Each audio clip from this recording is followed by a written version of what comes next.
know where the treats at. Is this the passing of the torch, right? Is this what this signifies? It comes down to that front office and what they feel is most important. The champ is here. We've touched down from a higher plane. Why you landed here? We always look forward to that week because it was always intense. You know that we ain't coming back. We got to. The man, the myth, the legend, Dante Hall. My favorite player growing up was Dante Hall. I love you guys in the show, but Dante was my guy.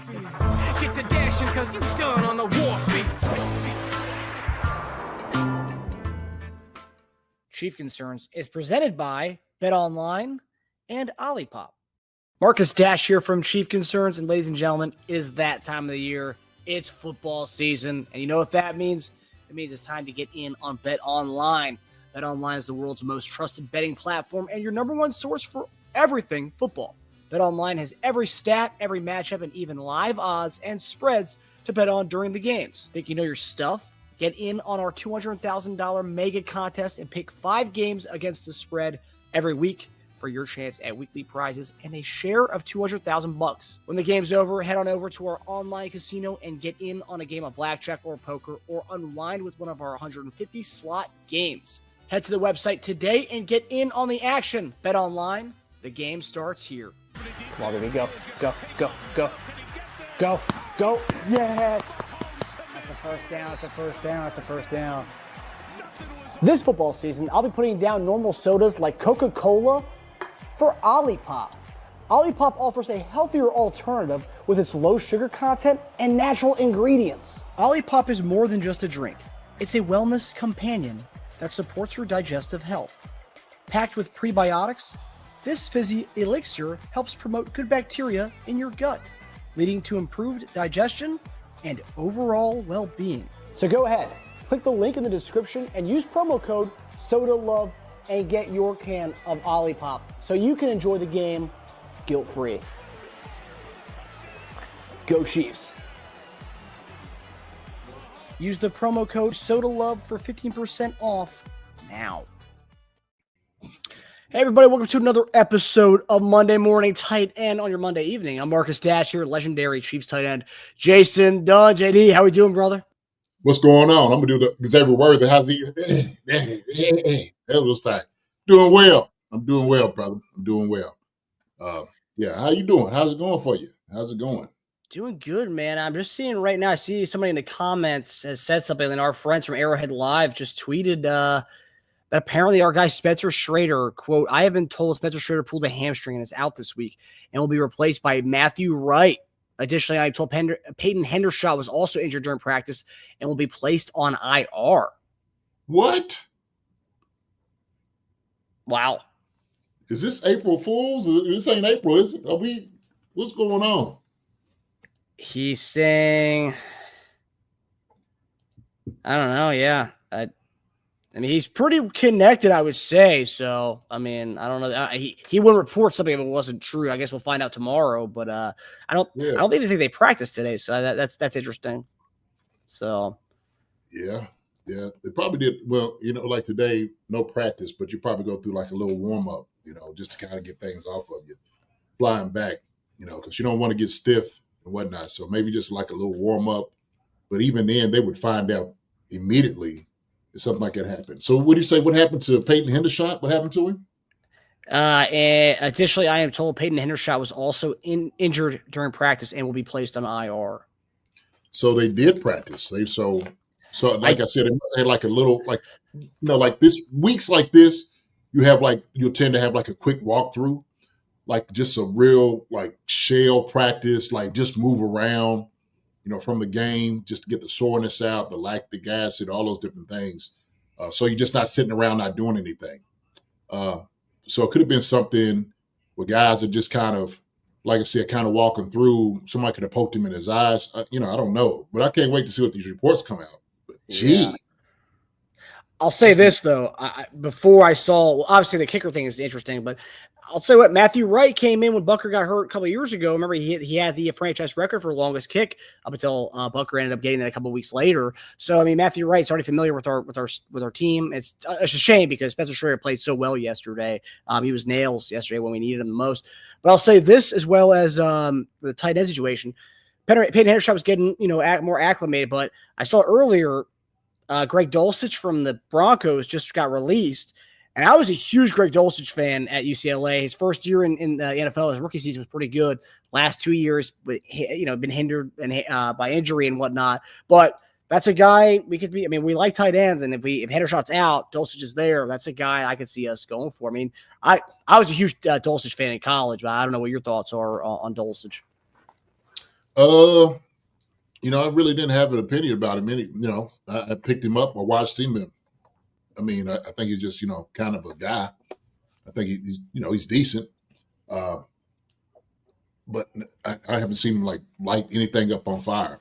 You know what I mean? So he's a solid tight end, put it that way, though. He's an NFL tight end for sure. Mm-hmm. So maybe it's somebody that you covered. But I mean, if he's having, if he's got injuries though too, Marcus, I mean, shoot, maybe that's the reason they released him.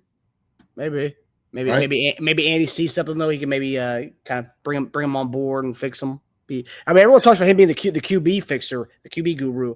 I mean, he's done well with all the tight ends he's had, like going back to 2013 with Sean McGrath. The guy came out of nowhere and he became something for a year or two with the Chiefs. And everyone always thinks about Travis Kelce and all this. Harris. Sean McGrath, a lot of guys over the years who've come in spot duty and done some stuff. So, I mean, Dulcich, look at his numbers. If you guys look at his highlights in college, obviously all these guys dominated college, to get to this point. But, yeah, he was awesome. I remember him standing out big time on that UCLA squad. Really? Okay. Oh. So, but nonetheless, unfortunate if that is true about Hendershot and Schrader, it's unfortunate, especially Schrader, who just came off a really big game yesterday. Jeez, man. Come on, man. Trey was supposed to be here for at least 3, 4, 5 weeks. Goodness gracious. Well, it's unfortunate, like you said. I know, but it's a bum way to start out the show, seeing the injury. I literally just saw that right when we came on. I was like, oh, no, that's not good. So I guess we'll find out tomorrow about this injury designation. Is that tomorrow be the first day we find out about this stuff, JD? Tomorrow? Yeah, I'm sure. And he'll be talking about it. I mean, it's Tuesday, which is, primarily our days off. And for the Chiefs, it'll probably be something like I said, like a little walkthrough, something, just move around. Especially got a game on Friday. Short week. Trying to do a whole lot. More it's going to be like install. The good thing is, who you're playing, these guys. So it's not really like a whole different thing like you're seeing somebody different. This is somebody like your neighbor down the street. You know him, your cousin. You know who these jokers are. So, yeah, especially on Thanksgiving. Give thanks. The like the Pilgrims and the Native Americans, they got together. The Raiders and Chiefs would get together on Thanksgiving, hammering this thing out. Yeah, we see how those things turned out. Yeah, we did. Yeah. But seeing we got a big group in here tonight already. You guys are coming strong, about 130 people in the chat already. So I like that. I like seeing that, JD. Yes, sir. I love seeing it too.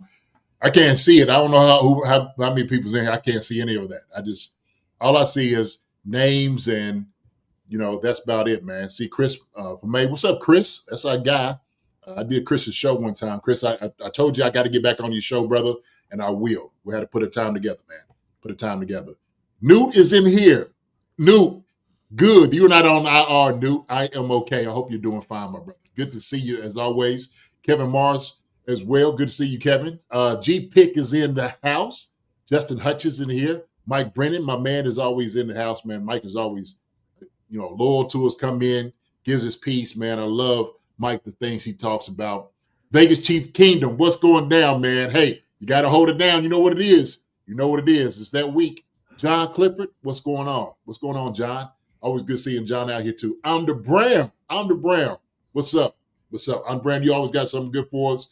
We're going to talk about a little bit those things tonight. Delia Seguero. Good to see you, Delia.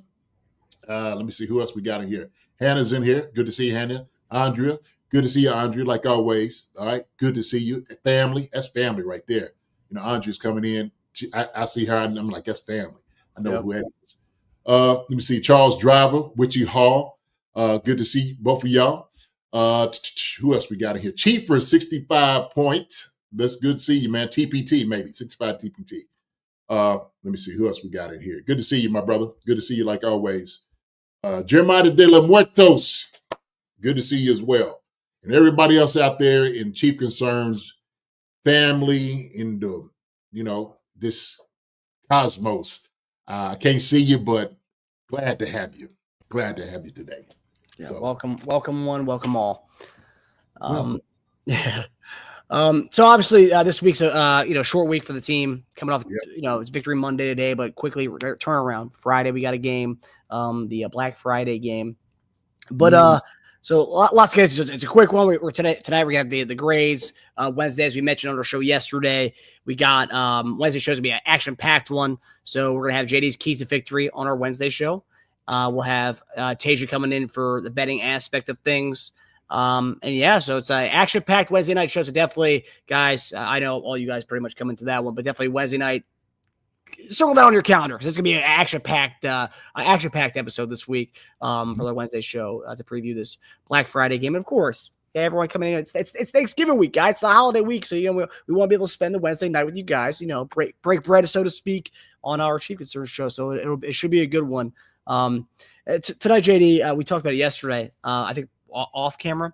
So I kind of got some flack this week from a lot of Chief fans who happen to be Kansas Jayhawk fans. And so I wanted to get I told one of the guys who I was kind of Twitter arguing. I mean, it was all, some people were going a little bit below the belt, but whatever, I'll leave it be.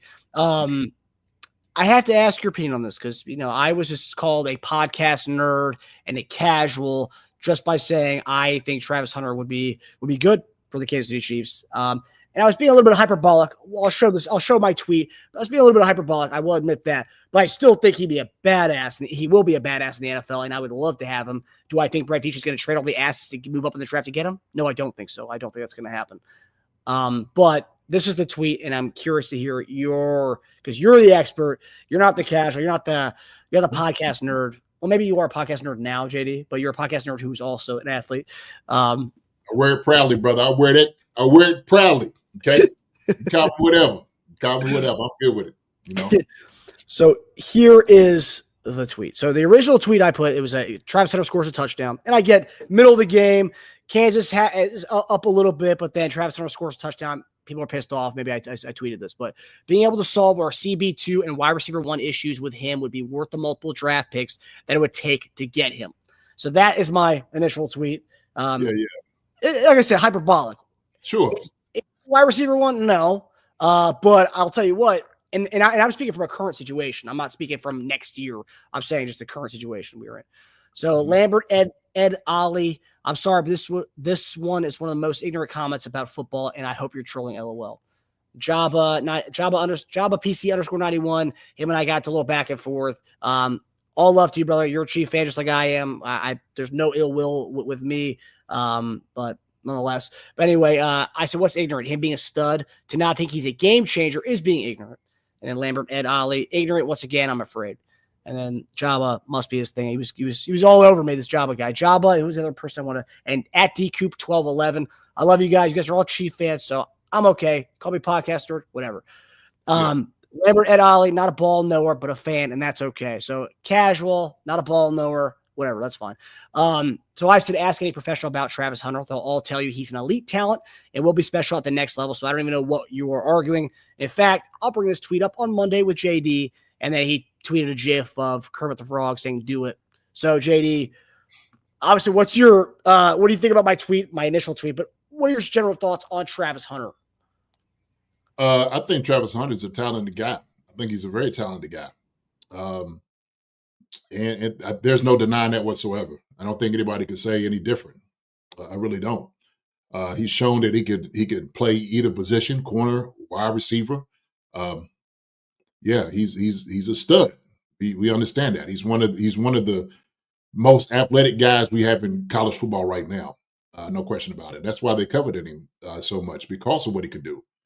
Now, dealing with the whole when he solve our CB2 problem or wide receiver 1, I don't know. Rookie coming in, I think we got guys in here obviously for the wide receiver 1. We know that. And like you said, you're being hyperbolic. So sometimes, man, people take these things a little, just a little bit too much, Marcus. They do. But the thing is, people going to hold you for what you say. Would he be a good corner? Sure. From what I've seen of him, and to be honest with you, I'm probably maybe one of those people that don't watch Colorado like that. And if people haven't heard me on here, I'm not a huge college football fan. I'm just not. I like the NFL because of the skill set, of what they give, what they show. When you see sometimes in college they blowing teams out 70 to something, I'm like, no defense. I know what that's about, and for somebody who coached in the college ranks, who's coached for 12 years, sometimes I see philosophies, I see things that I know they're not really preparing kids for the next level. Now, with that being said, okay, I don't think we would use multiple picks to get a Travis Hunter. I wouldn't do that, and I don't think you agree with that. I know you just say, yeah, but you're just speaking to the level of talent that he has and his athletic ability. That I do agree. But people gonna come for you. They're gonna come for you regardless of what you say. And these guys, I don't know who Jabba and Lambert, Eddie. I don't know. These jokers might have. He might have one follower.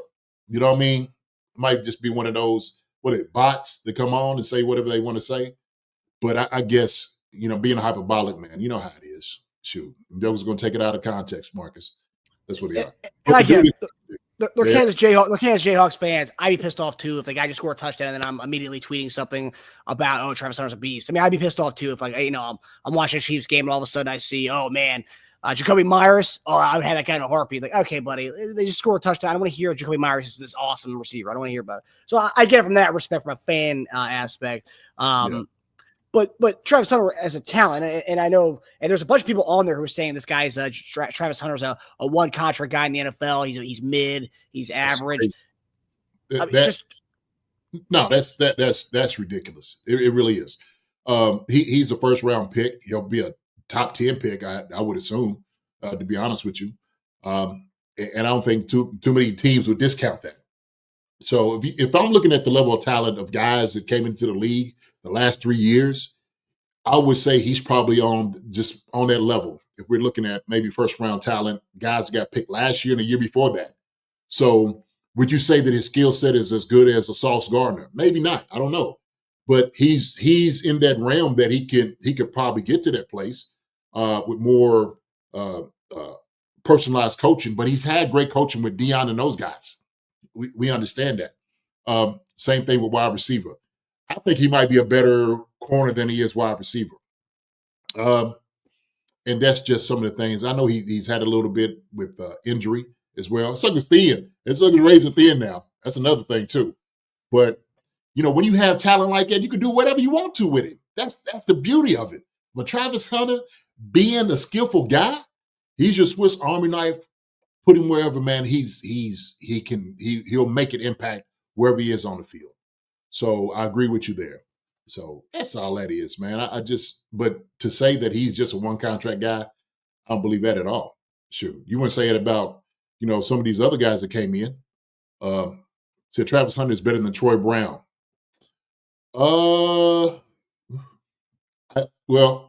Under Brown. I've seen Troy Brown up close. Okay. And Troy Brown played against him in college, actually, over at Marshall. That's where we played him.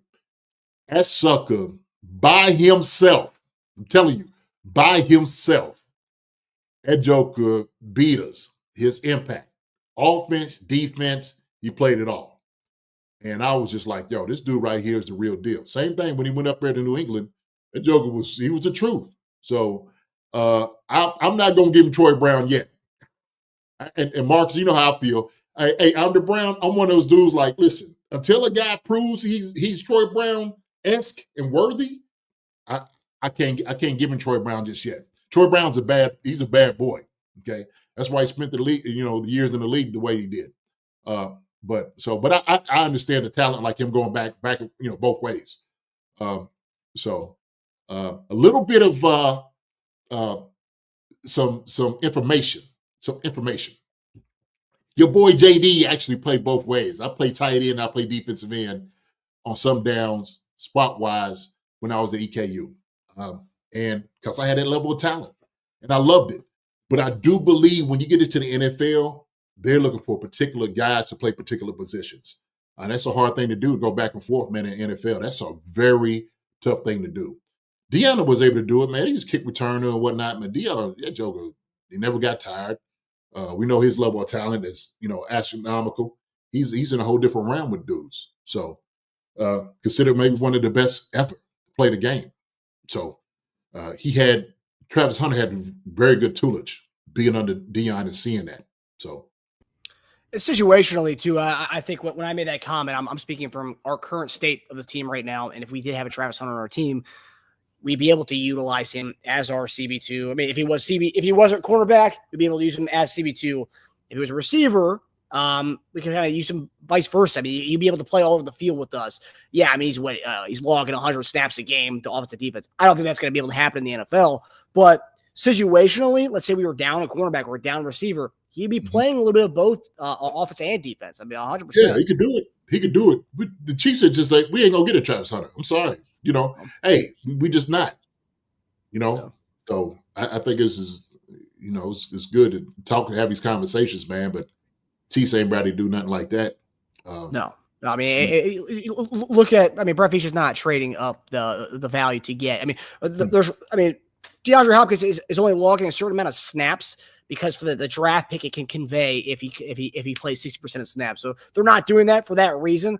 Brett Veach is holding his draft picks close to his vest. So that's we're not doing that. But nonetheless, I just thought it was funny. And I also just wanted to hear your opinion on seeing a guy like Travis Hunter who plays offense and defense and how special that is, because I think people just don't really understand how special that is. Yeah, incredible player, man. But that's a special guy.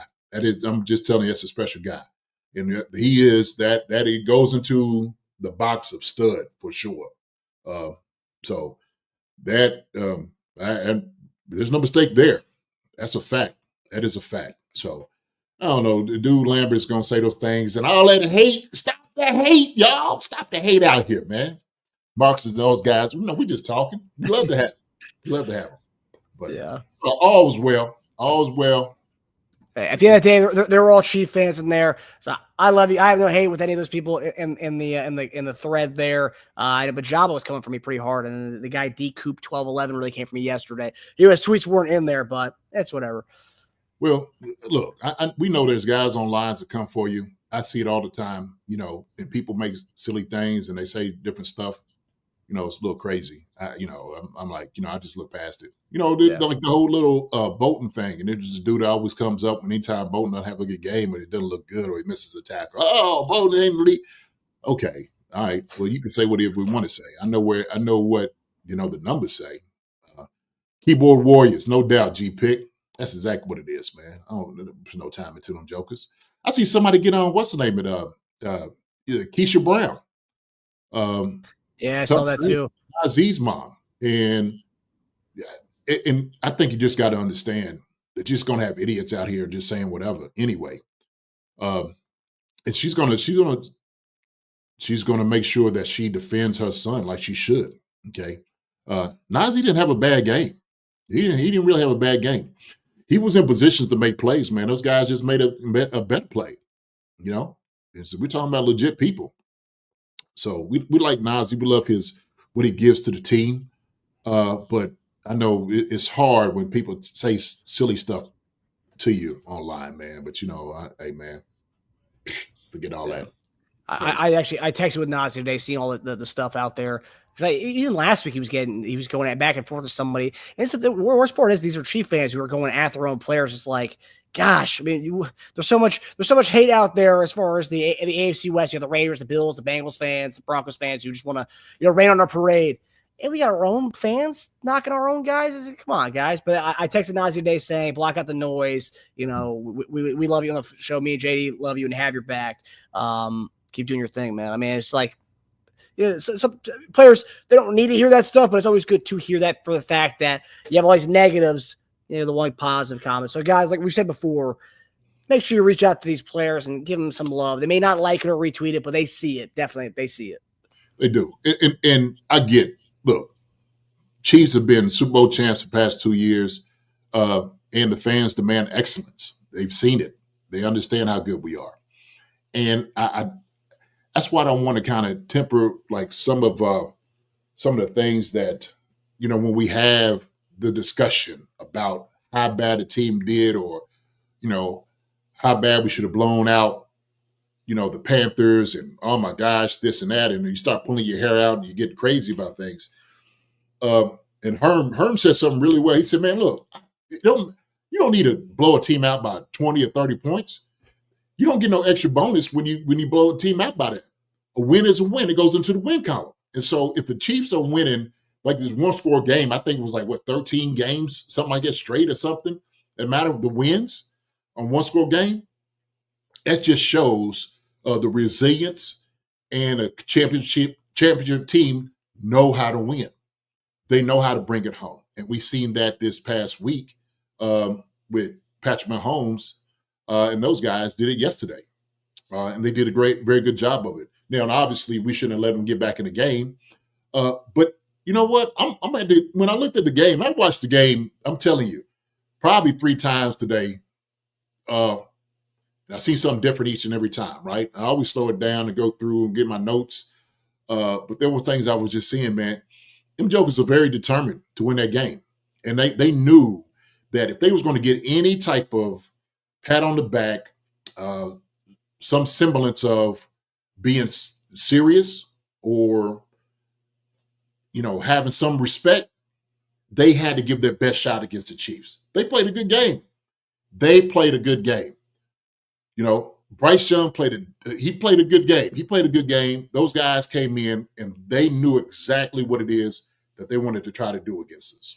Okay. And they executed and they did a good job. But this is the NFL. This is how it works. So yeah, you're supposed to be like I said before, Dick Vermeil always said, he'd always preach, keep the losing teams losing. And that's what we did. Okay.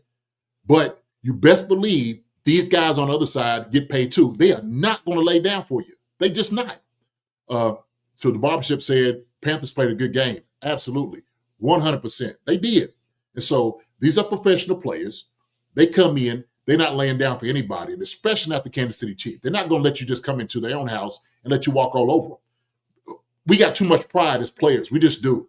Okay. And if anybody's worth their salt that puts on a helmet and shoulder pads on Sunday, okay, you will try your best, okay, to not get beat.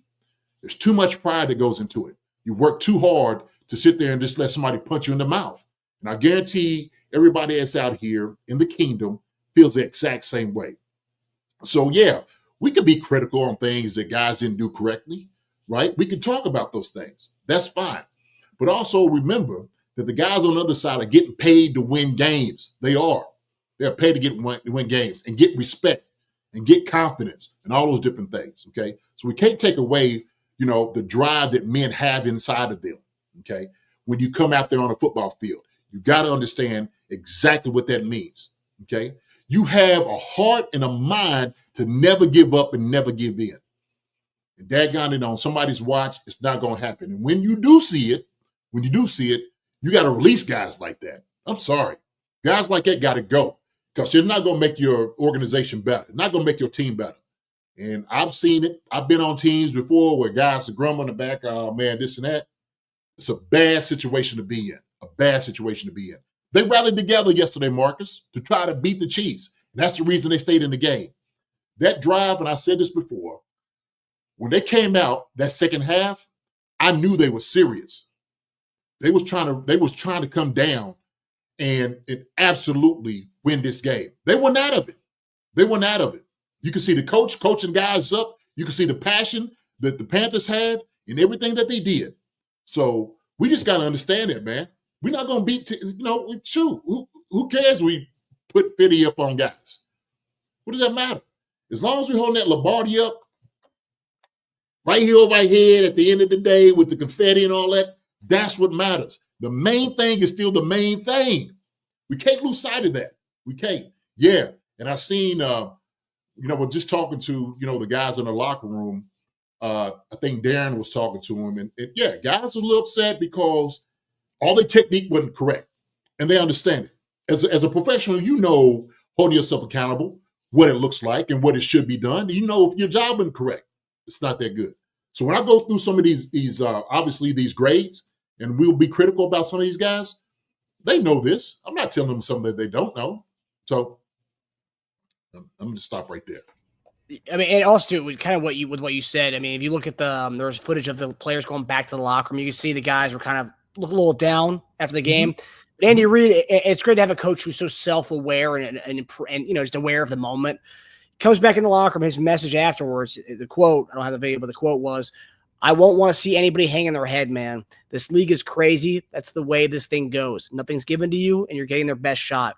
We've got some things we've got to clean up, but we keep it rolling here. Winning is the important part right here, and you guys bared it down and got it done." So I think that's pretty much the message you're conveying. I mean, these guys get paid too. And I think you also brought up college football on Saturday. I think he said it in that same thing about how there's a lot of upsets yesterday. Because you see it yesterday, guys. I mean, there's all these upsets yesterday. Nothing is – you can't just walk into a stadium and that's yours and they expect the Panthers to lay down for you. That's not how it's going to happen. It's not going to work that way.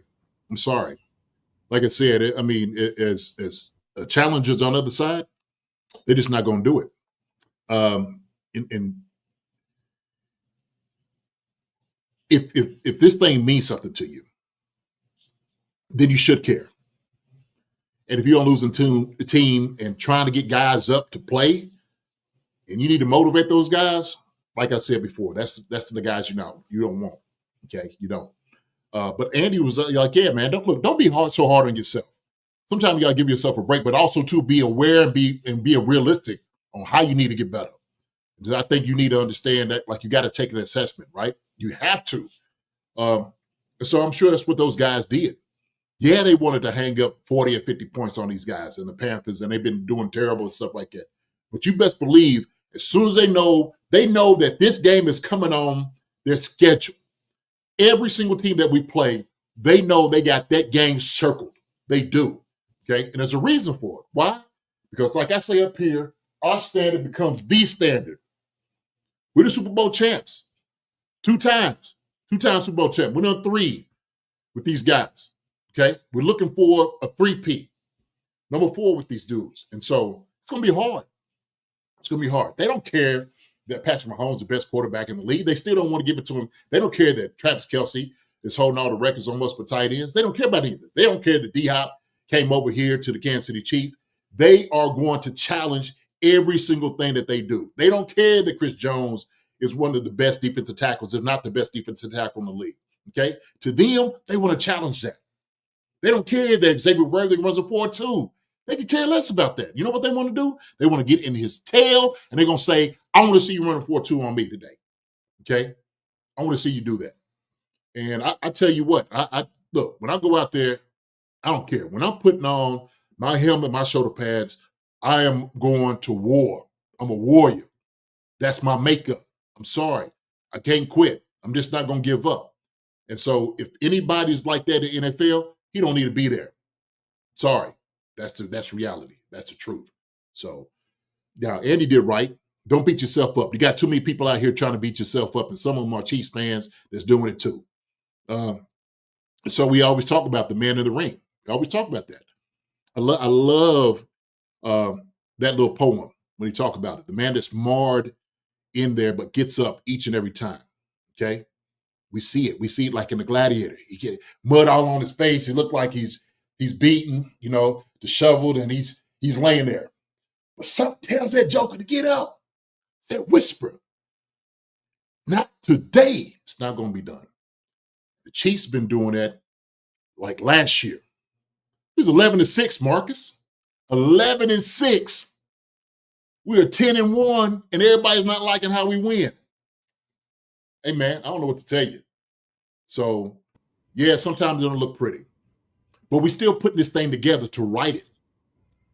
We're not a finished product. We're not a finished product, okay? We got some new key pieces coming back.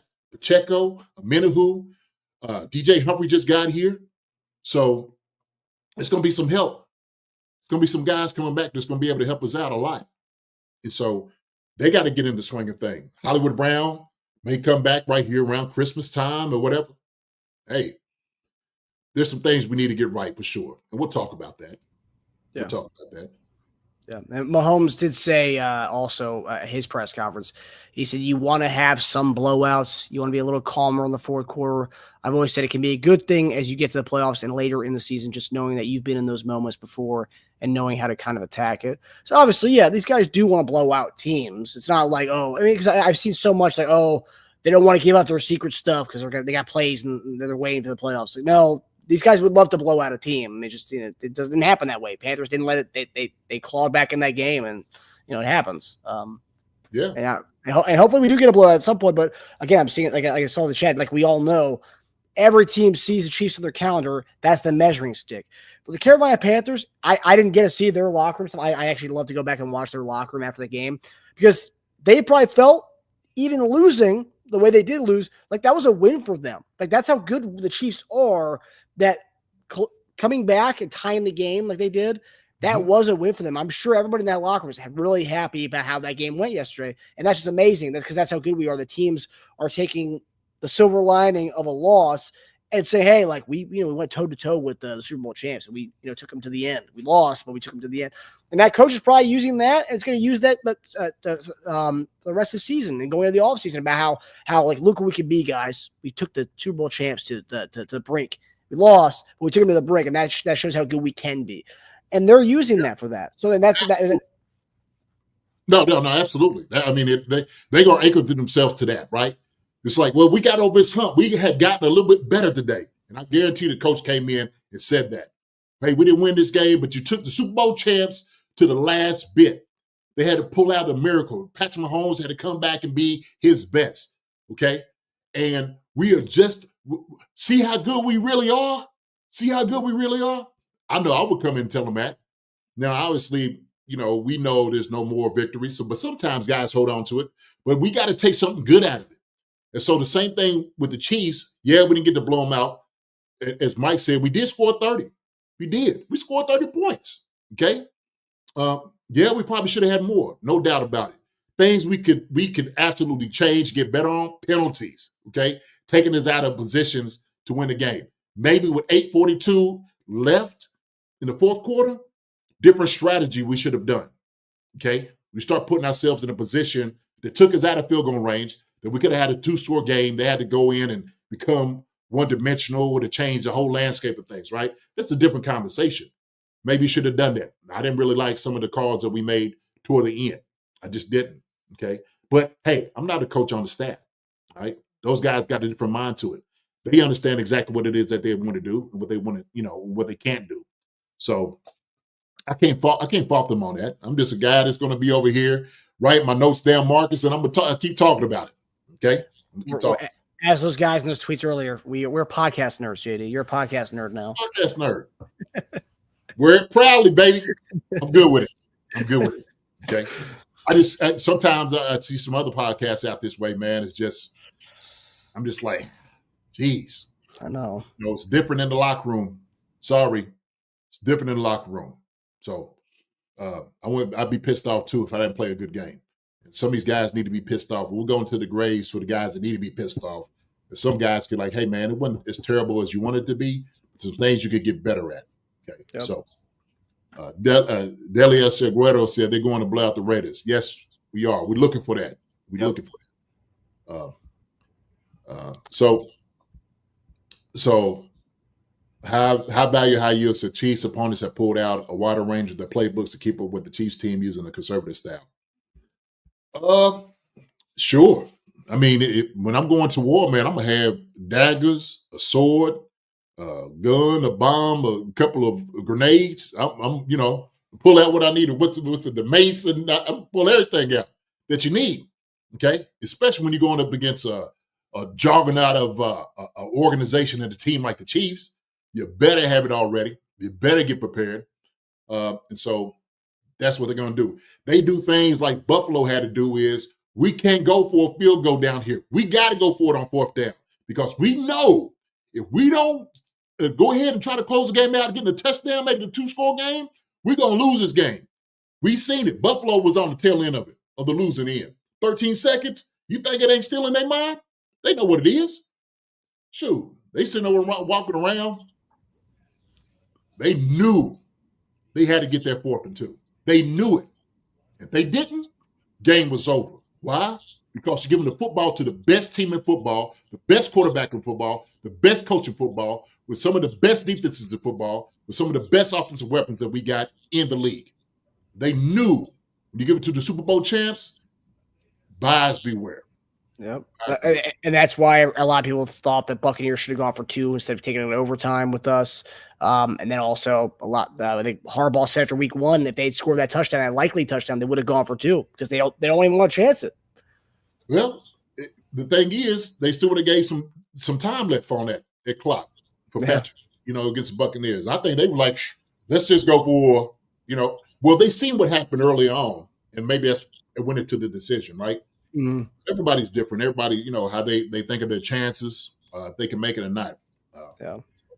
But it's that fear of having 15 come back on the field to try to tie the game or win the game against you. Ooh, Marcus, man, you getting me over here hype, baby. I'm sitting over here. I'm back here. I get my coach hat. That's another hat. I got it back on. So, there you go. Yes, sir. All right, so you're ready for a great time? Yes, sir. I hope everybody's ready out there, man. Good to see. See who came in here. I think Sasha came in. Good to see you, Sasha. Kathy Wedge, Grims is coming. Cordell Robinson, good to see you as well. But yeah, let's go. Todd Toe-Free. Here we go. So let's go ahead and start on our grading. So our fearless leader. Patrick Mahomes had a good game. I think he did a great job protecting the football. He was decisive getting the ball out of his hands most of the night. When it was time for him to put the cape on, he put it on, had it in his back pocket. Let me take over this thing. And he made some really good decisions with the football. He threw some balls that was absolute strikes. And it was good to get everybody involved. He got the ball to, I forgot how many receivers, how many guys got the football. But we know, let me see how many received. So 1, 2, 3, 4, 5, 6, 7, 8, 9. 9 guys caught the football, Marcus. 9 guys. He got the ball to 9 guys. It's wild. That is wild. No other team does that. Sorry. And that's the Kansas City Chiefs. That's what they do well. So we're unconventional in that way. And so some of the things that we talked about conservative was like Andy was talking about, like maybe taking out some of the motions, okay, some of the shifts. But we're still going to run some things that are very complex. Okay, defenses have to figure out what it is that we're trying to do. We do a great job just attacking what they do. But Patrick Mahomes in himself, the man was phenomenal. 27-37, man, come on, 269 yards, 3 TDs, touchdowns, and a partridge in a pear tree in that last run. Our fearless leader did a great job. So maybe toward the end of the game, like I said, one of those when we was doing the rollout, the sprint left, he kind of carried it, he was running with the football. He maybe should have got rid of it, throwing it. I think kind of put us in a precarious position. Other than that, man, I think he did a phenomenal job. So with that, man, Patrick Mahomes, and he spoke for everybody that even though he was satisfied in the win, he wasn't satisfied into the decisiveness of what the win was. Okay. And he knew guys was hurting. But it's a team sport. He understands that. He knows the defense was hurting a little bit. That's why guys have each other's back. And that's why I love football so much, because you rely on guys on both sides of the ball and special teams. It's a accumulation of guys got to get those things right. So my and R, not just my R, fearless leader, I gave Patrick Mahomes a B+. B+. It's a great game by him against a very talented, Panthers team. They got some talent, man. They got some guys over there. Okay, against a guy that knows the Chiefs really well. Okay, the defensive coordinator. So it's not like he was a mystery. He knew Patrick. He knew what we do. But I gave Patrick Mahomes a B+. So. He's second half of the season. He's trending. I mean, back to the old ways. I mean, with 3 of the last 4 games, 3+ passing touchdowns. I mean, you got to love. He's finally. And no surprise, once Hopkins gets here, he starts to look like old Pat a little bit. First half of that game, solid. Second half of that game, I think that more goes to the play calling aspect, which we'll get later on when you grade the coaches. But yeah, I'm totally fine with the B+. I think it's great. Absolutely. So it wasn't perfect, but he was daggone near to it, and he did a great job. Could have been some things he could have maybe got rid of the football. Sure, could have been some other decisions he could have made. But B+, I think, is fitting for his performance yesterday. So yeah, I think everyone's in agreement with that one. I saw A, I saw B+ here. Yeah, G pick goes to A, B+, A-, A. But yeah, everyone, yeah, it's good. Consensus, JD. That's a good grade right there for our fearless leader. Yeah.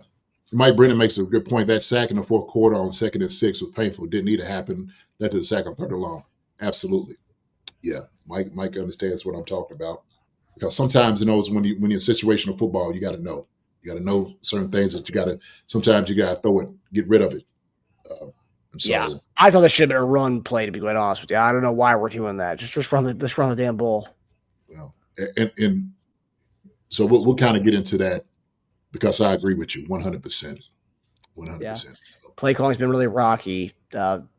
Yesterday, play calling was great. I thought the first half play calling was great. It's the second half where it didn't really make any sense. No. Mm-mm.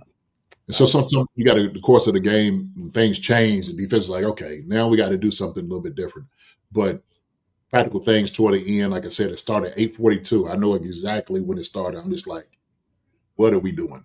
And I get, like, we're not scared of what they give us and what they do, but sometimes you put our guys compromise some of the things, as far as like protection, especially if these guys have got their ears peeled out and trying to come get us. Mm-hmm. So yeah, I'm good with it. All right, we talked about running the ball. Let's go to our guy Kareem Hunt, baby. It might be his last go as a starter. We don't know yet. Pacheco's coming back Friday. It might be his last go as a starter, but we'll see. 300 is still starting, man. He's still going to start. I hope so. Yeah. For my fantasy team, I hope he's still starting. I want the touches. Yeah. So running backs, Kareem Hunt, Carson Steele, Samjay P. Ryan, and all those guys, they did a great job in this game. And they did a good job in blocking, seeing the holes, getting open, getting some positive yards. They did a great job in receiving also, too. Incredible job by all of them catching the football. I love seeing Kareem Hunt catching the ball in the flat. They did a little backs cross when they come in and they cross to each other to open up. I think we need to see a little bit more of that. And I think some of those, seeing that he's probably open in the flat a lot. Sometimes, Pat's greedy. He was open a lot yesterday. There was the one play where Kelsey dropped it with the ball thrown. And if you look at that play, Hunt was wide open in the flat. Yeah, you know what? Which was kind of weird, because I think Travis thought the play had stopped, because he kind of like looked around like, oh, was there a whistle or what's going on? And he kind of stopped running. Was weird. Yeah, like disengaged. And then Patrick threw it to him, and he was just kind of half-heartedly catching. He was like, oh, like daggone, like the play was still going. So I don't know what he was. He thought he heard something. He was anticipating something else. But yeah, he was open in a flat. But yeah, that was just kind of one of those weird things, weird plays. But yeah, the Barbershop said didn't understand the play calling, especially 4 minutes left in the game, for sure. Mystery for sure. But those guys, man, like I said, they executed really well. They did, ran hard. And when Pacheco gets back, that's going to be, it's going to be interesting to see how the dynamics are going to work out. But I tell you what, Samjay P. Ryan returned on the first kick, and I'm sitting there thinking, why didn't we have more running backs back there returning the ball? That's more natural to them. You know what I mean? Like, shoot, they get through space. They see, that's what they're used to seeing, like little mess and garbage right here. I think it should always be that way. Not saying that McCall Harmon can do a good job, because he can, but Samjay almost got up through. He almost got up through, baby. But the running backs, man, for me, I'm giving them. They got a B plus from me as well. B plus for the running backs. B plus. And also shout out to Kareem Hunt. Got over 5,000 career rushing yards yesterday. Now he's at 5,013 career rushing yards now after yesterday's game. Yeah. I'll tell you, you know what? You know who looked good in the backfield? McCole Hardman looked good. He did. Hard, man. He did. I love that. I'll tell you, I was such a fan seeing him because at first like, oh man, the guy, but he was running through tackles. I'm like, yo, we need to get him back there a little bit more. He did a little wildcat. He got positive yards, man. He was running through some tackles. Seriously. I think he broke it. I think he broke it at Ashawn Robinson's tackle. And Ashawn Robinson's a big dude. Heck yeah. So I really love that aspect, man. I throw McCall Harbin in there too, man. He get part of that B plus. He get part of that. Sure. There you go. So yeah, good deal. So far, JD's grade's pretty good. Pretty good so far. No, don't get pat JD on the back just yet. But no, they did a good job. They did a good job. So, I just got a question about Hardman. JD, why doesn't Hardman break tackles like that on punt return? These jokers run down, sprint full speed. Sometimes these guys come off the blocks, which he doesn't anticipate as much. So when he's running, it's a smaller space as opposed to like I said, running full speed. He can get off, but then all of a sudden there's 4 guys in his face, which I think is a problem. Okay. And that's will and want to from some of these guys. I'm not going to call no names. Some of these guys not giving it at all on punt return.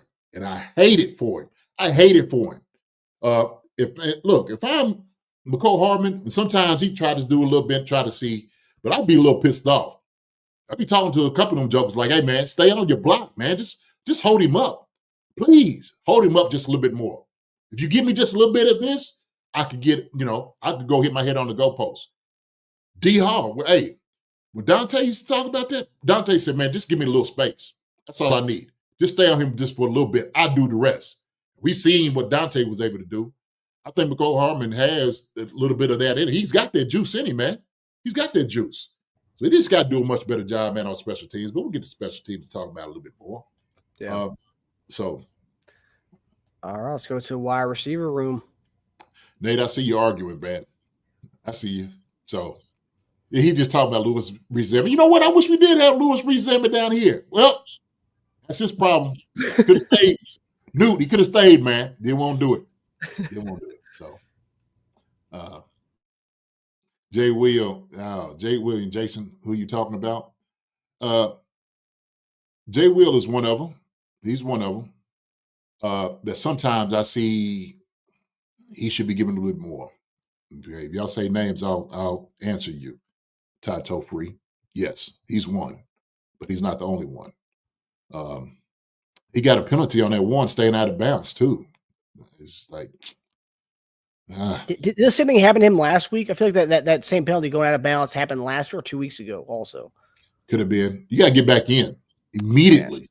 You got to be able to get around, man. He's a big dude. Like you got to make sure, like you get back into the play. You got to do it. Back in the day, man, you could run behind the bench. I remember dudes used to run all on the sidelines, past coaches and everything. So, I'm glad they made that rule back, man. So dangerous. Yeah. So, what up, Neff? Word.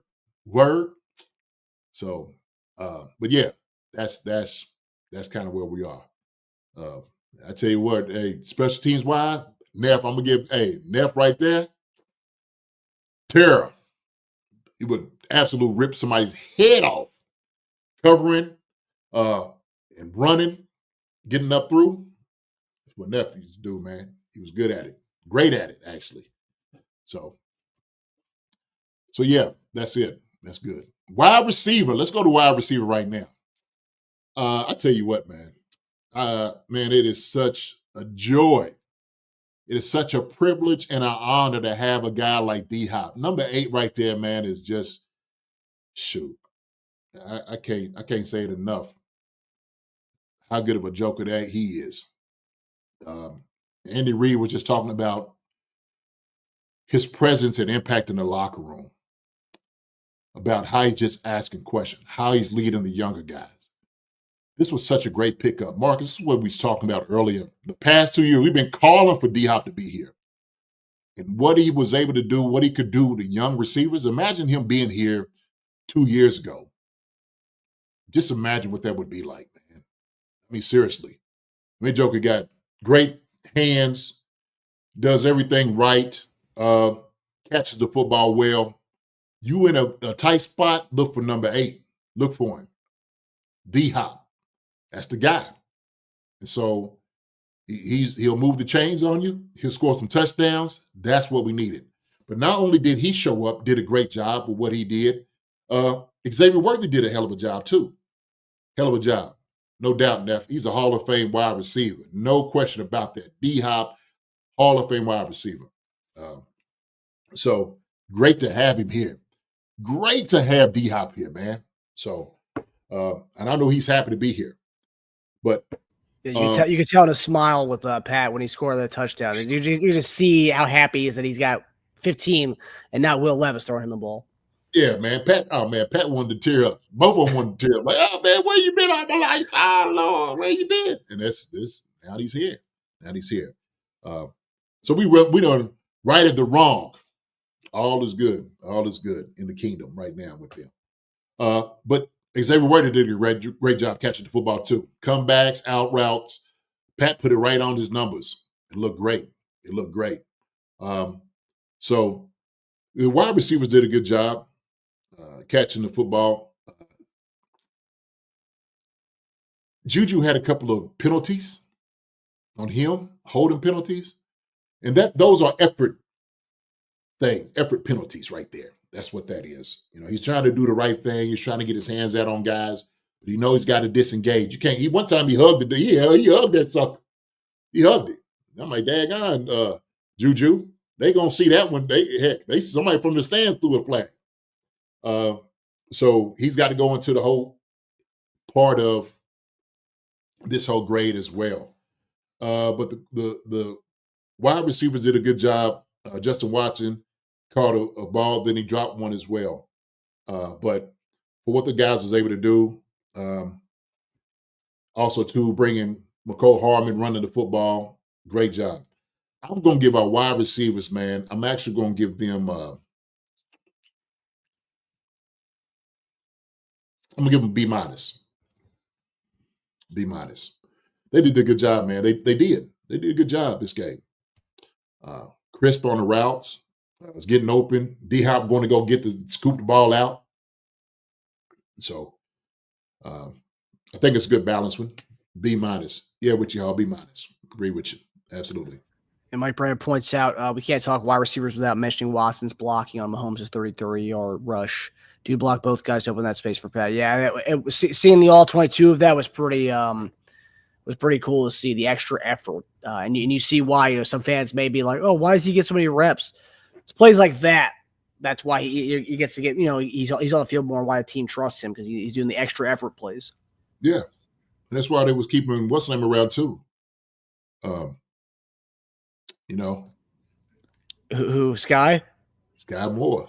Yeah. Because Sky will come in and block, man. He come in and block. So I'm not going to discount that. And sometimes running plays to open up. Like the reason that Noah Gray was open is because we ran those guys out too. Okay.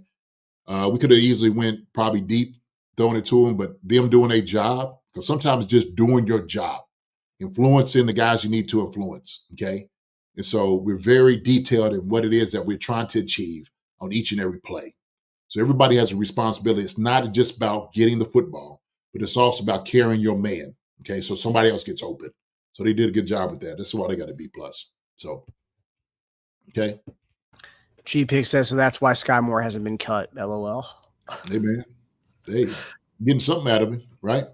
Hey, man, some things aren't on stat books, on the stat sheet. Yeah. Mm-hmm.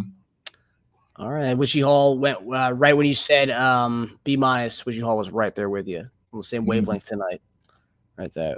In sync with JD. There you go. Yes, you did. Yes, you did.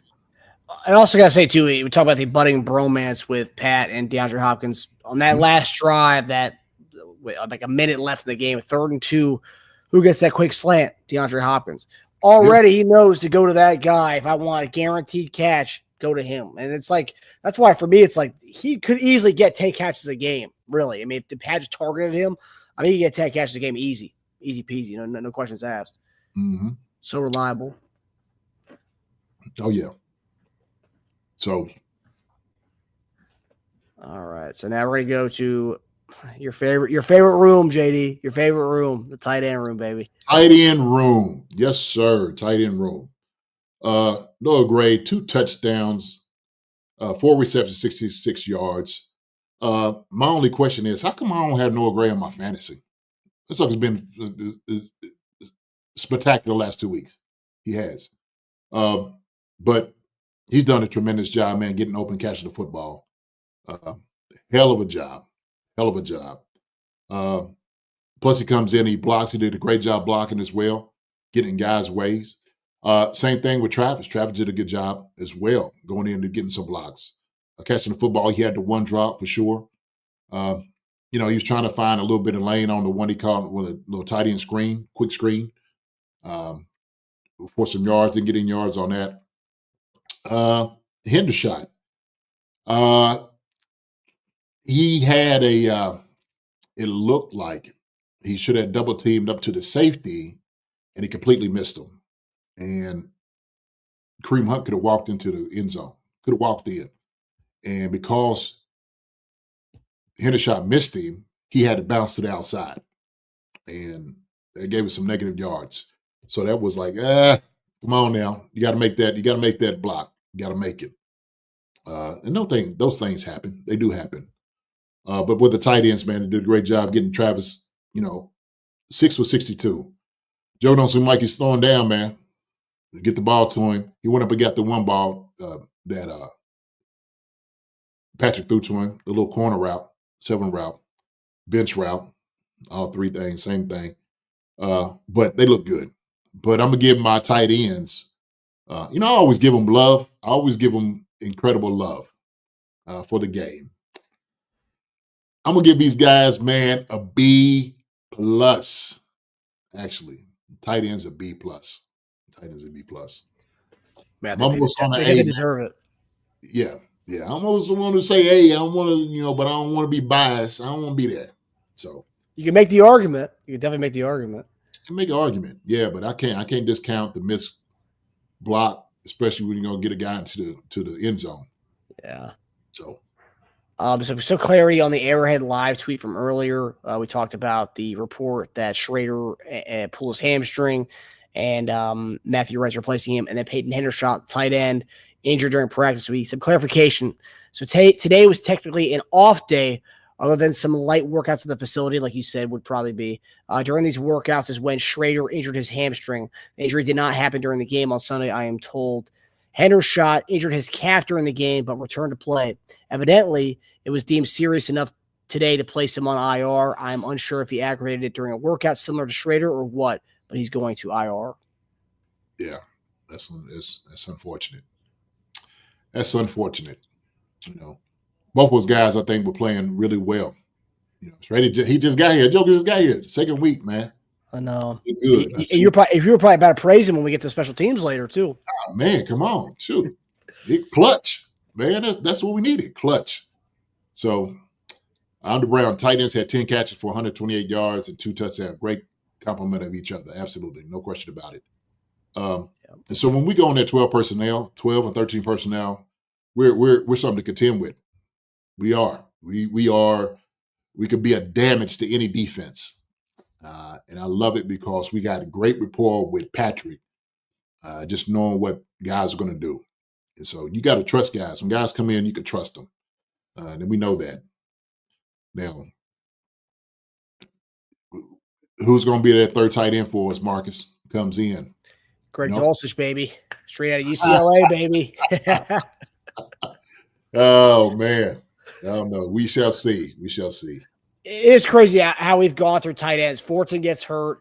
Wiley gets hurt. Peyton Hendershot gets hurt. It's 3 tight ends. That's one position. That's one room. That's so crazy to me. Yeah, man. We got to get in the weight room. Shoot, what's going on with our tight ends? Okay, get in that weight room, baby. In that weight room. So tough. All right, so now we're gonna go to the O-line. Now, I think a lot of people want to see your grade on this, or been waiting to see your grade. I'm very curious to see what your grade is on this. Oh, okay. Yeah. All right. So, okay. Let me get my notes here. So the O-line, they actually look pretty good. I ain't gonna lie. Going back through it, checking everything out, they did a good job blocking, kind of sustaining some blocks. A couple of those sacks could have been covered sacks. I think they really were. Is that Pat holding the ball in his hand? Well, maybe somebody's just not open. And some of it is the combination of routes that we're running that we got to get open on man on those particular plays, and he's got to be able to get rid of it. So I do attribute some of those things to coverage sacks, putting our guys in a predicament that they probably shouldn't have been in to throw the football. I put that on the coaches. When we're sitting over there and we're on the 37-yard line going in, 37-yard line, and we decide to throw the football. I think that's a bad deal to me. You're not helping your guys out. You're not helping your guys out at all. And so we got to understand, especially if these guys got they ears peeled back to go get it. We got to also protect them. Not saying they shouldn't do their job, because they should, but also too just knowing, like, okay, listen, let's not put our guys in a position where maybe Patrick gets a sack, and all of a sudden now we out of field goal range, right? I mean, you got to think about those things, okay? And you got to call a game, especially for that. And what we end up doing is penalty,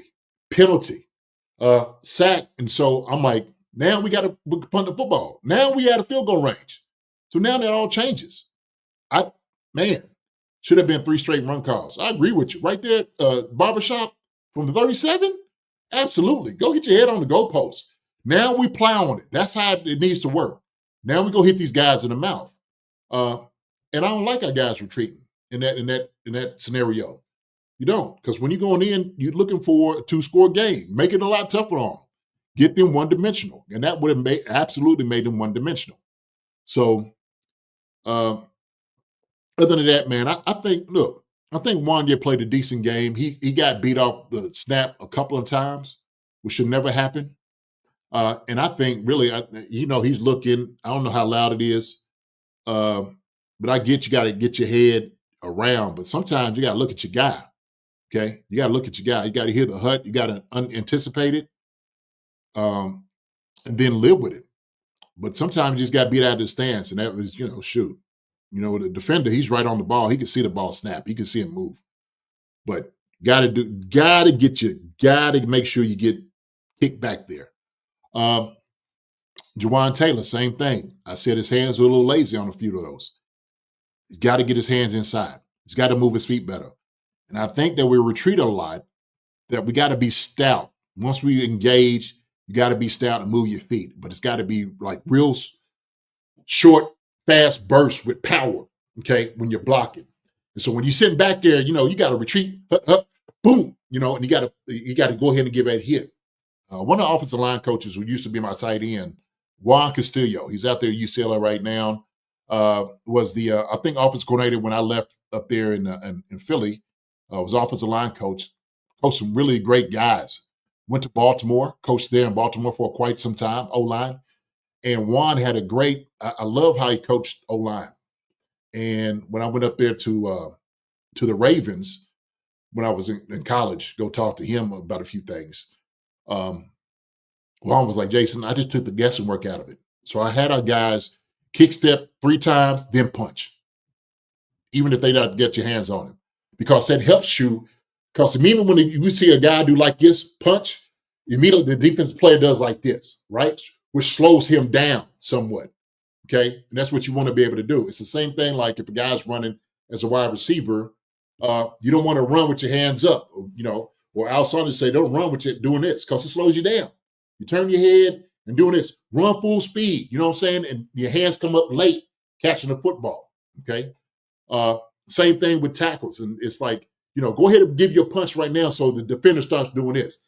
Now it's like, okay, you got a little bit more time. So if Jawan Taylor watching this, hey, man, it might be a little thing that you might want to try, okay, for our guys. But he's got to get his hands inside too. Inside guys did a pretty good job. Trey Smith, like I said, Trey, he didn't have such a great game. He stayed in front of guys that, man, he started getting retreated, getting pushed back. It's going to happen. But you got to do a much better job. I agree with everybody in here. Everybody's C+, good. I was almost, I'm going to give B- to C+. I'm actually going to give these guys, okay? C+ probably a little bit better because of giving up the sacks. You still got to do your job. So C+. It's good. So I'm right with y'all, C+. But I think they did a good job blocking. First half, they did a phenomenal job. Second half, I think they did a good job maybe running the football and opening up some lanes, getting out. But we cannot give up sacks when we know we can't. We can't get penalties when we know we can't give up that type of field position. We got to do a much better job. I think some of those penalties, I think, were a little ticky-tack. I didn't really like them. I think there was someone was like, oh, man, come on. That's a bad call. The one on Joe Tooney, the hold, terrible call. I would have never called that. But, hey, they see a guy trying to disengage, and sometimes you look at the defenders, they know they can't make the tackle. So they'll be like, oh, man, he's holding me, like, ref, right? He'll try to act like he's getting tugged and pushed. And I think that was that scenario. Terrible call. So I'm right with y'all. I agree with you. I'm changing mine from B- to C+. C+, B- is where they are. So right there in that realm. Okay. Yeah, I was thinking a lot of people were perplexed for the fact that this was one of the worst pass rushing teams, and all of a sudden, and again, that plays into the whole, these guys got up to play against the Kansas City Chiefs, and I think that plays a part of it's a matter of will, and I think these guys got played up a little bit for this game, as well as, maybe holding the ball a little bit too long. There are other factors too. It's not just O-line play. I know we want to harp in on the O-line. Yes, it hasn't been the best, but yeah, I think there's a little more factors to this. But the second half, I think the first half was significantly. I thought the offensive line played great in the first half. It's till two halves, right? And I think the second half is where they kind of played off, went away a little bit. Yeah, and the thing is, man, they had the ball that the first of the second half for a long time. Guys get stiff. You sitting over here, you trying to get back into the swing of things. Vegas Chief Keenum said, hopefully Humphreys will be ready to play soon. So I'm going to say this. Unless Humphrey is fully ready to play, and after they see him in practice and how he looks, he's got to beat out Wanye. This job is just not his. They ain't going to do that. So they're going to evaluate it. They're going to see how he looks in practice against the rush, how his knee looks, retreating and all of that. They got to take a long look into it. And so he may need a couple of weeks. I'm sorry. He may need a couple of weeks. We just don't know it, Marcus. This is the unknown. He passed waivers. He passed, his physical, but that's passing the physical. I mean, okay, yeah, you're good enough to play. All right, we know that.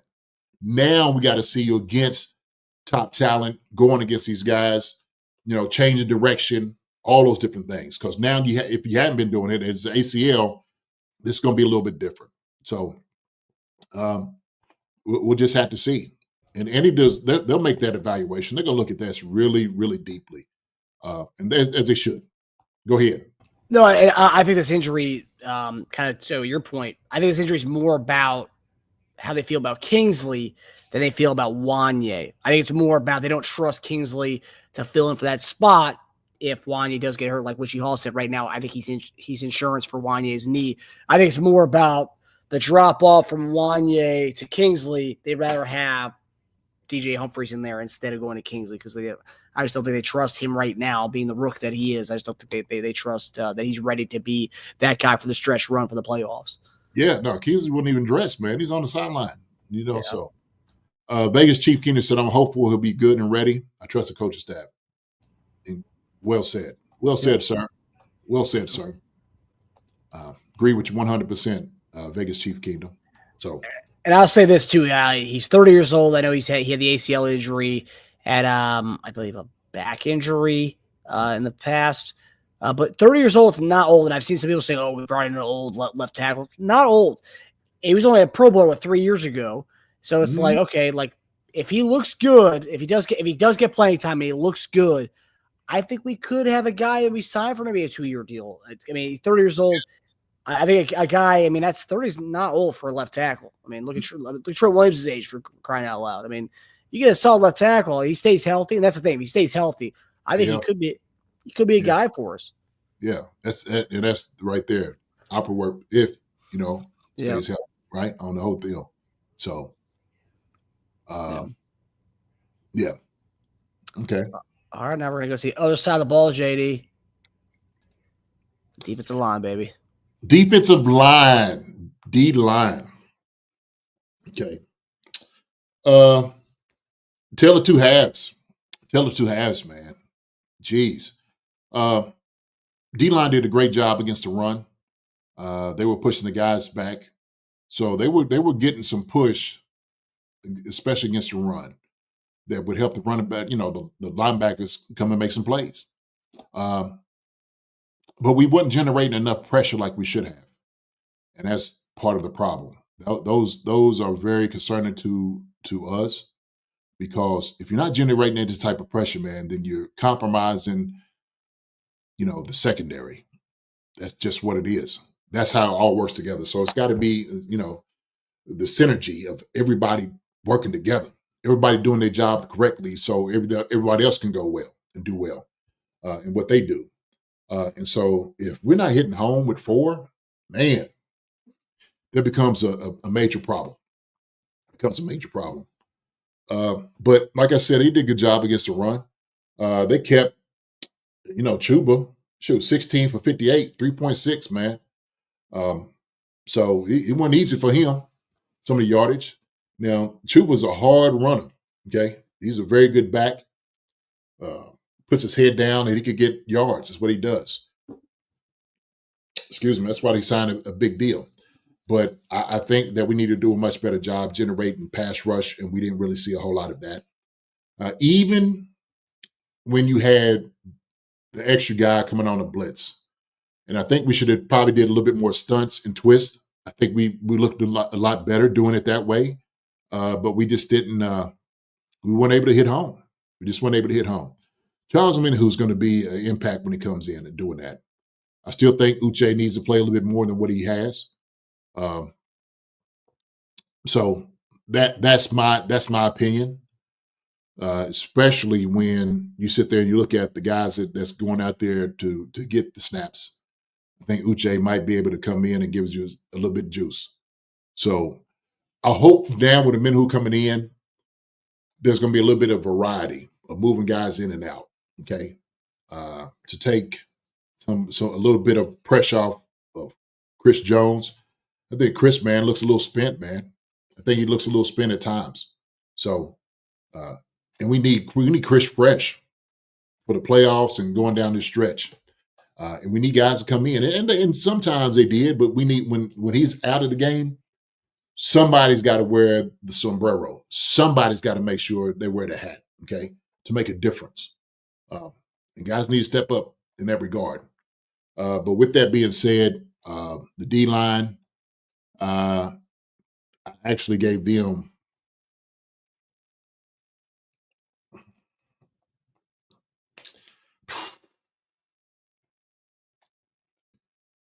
I gave them a C. So I gave them a C. I was surprised with the snap count, JD. I was surprised the FAU got as little as he did. And also, obviously, we talked about Joshua Uche, 5 snaps last week, 11 snaps this week. So obviously, a little bit of an uptick. But yeah, Malik Herring went from 11 to 6. So you see that Uche and Herring flipped as far as the snap counts there. And FAU 3 weeks in a row of 12 snaps played. And then obviously Dana and Karlaftis took the bulk. Yeah. Dana looked good. Yeah, Dana, he man, and I'm expecting more people to do more like Dana. We know we're gonna get with him. Okay. He's not gonna quit. And I love it about him because when I talk about the onus, sometimes he puts the onus on himself. And he'll come out there, man. He'll scrap, he'll claw, he'll bite. That's what I like so much about Mike Dana. Because I know I'm gonna get that full effort from him. I know that. So the other guys, man, they got to step up, man. They got to catch up to what he's doing. And so hopefully with that other, beast in the room with a Minahu, Joe can start realizing my snap's going to dwindle if I don't get myself right. So this is what I'm talking about, like the unfinished product, Marcus. This is unfinished product. So bringing other guys in, to make this transition to be in a much better D line than what it's been. They've been pretty solid these number of weeks. This past couple of weeks, man, have been a little tough for us. Okay, but one thing that we need to rectify is the pressures and sacks. We have to do that. We have to. We play way too much man not to hit home. We got to do a much better job. So.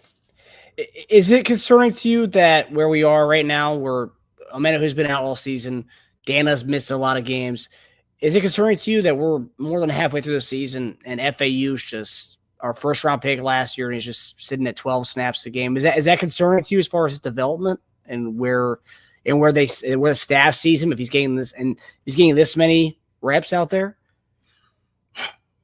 Is it concerning? Yeah, it is. Because we always say we could temper expectations, but being a first round pick, you're expecting a guy to come in and make more of an impact. And this year we've seen kind of up and down, man. It's kind of, he's like, look, and it's like just tapers off. So, and it could be just size alone, what we're asking him to do, especially position that you play. So he's not always going to be just a full pass rush. We know he's got to stop the run. We know he's got to be able to press some tackles and guards off, which is going to be hard for a guy his size. Sorry. That's kind of the reality of it. But that's what we're expecting him to do out of there. His thing is when he comes out there, man, he's just got to be a terror. I mean, he's just got to be, absolute a dog mentality. And so sometimes you just got to, it's bedlam. As crazy as you can get, man. Berserker, like, oh, you out here, man. It's just, it's what you got to be. I want to see that from him.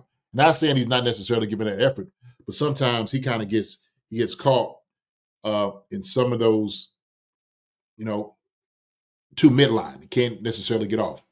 So we'll see. We'll see if we could get a little bit more out of FAU. Okay. And hopefully Uche can contribute to this pass first impression that we need. Yeah. All right. So next up, we got the linebacker grade, JD. LBs. We run a lot of sub package, a lot of nickel this game. And when Chanel and those guys are in, I think they did a pretty decent job. Tranquil had a good game. Much better game than he's had these past few weeks. So I want to first acknowledge that. Okay. He did do better than he has done these past couple of weeks. And it was good to see. It was really good to see. Because Drew's he's a good linebacker, man. He's a good linebacker. Nick was kind of, somewhat,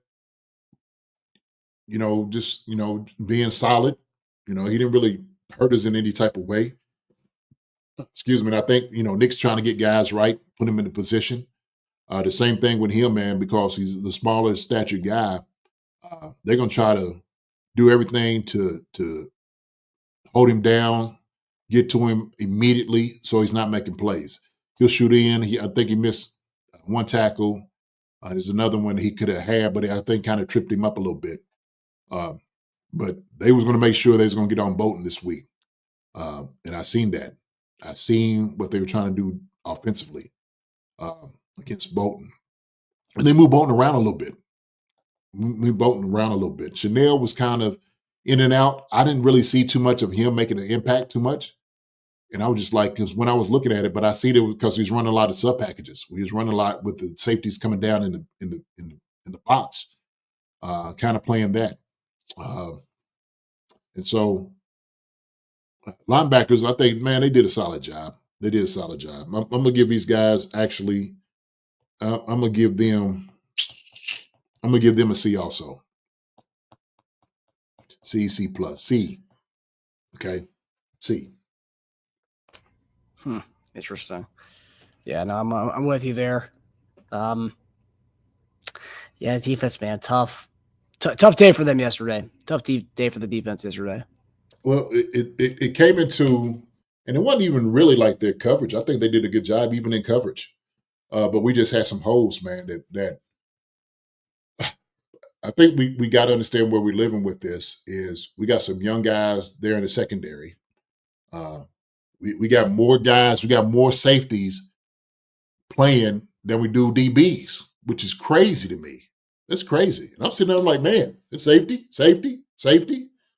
And we got these guys covering slot guys and wide receivers. And so wide receiver, if you work your salt, you ought to win.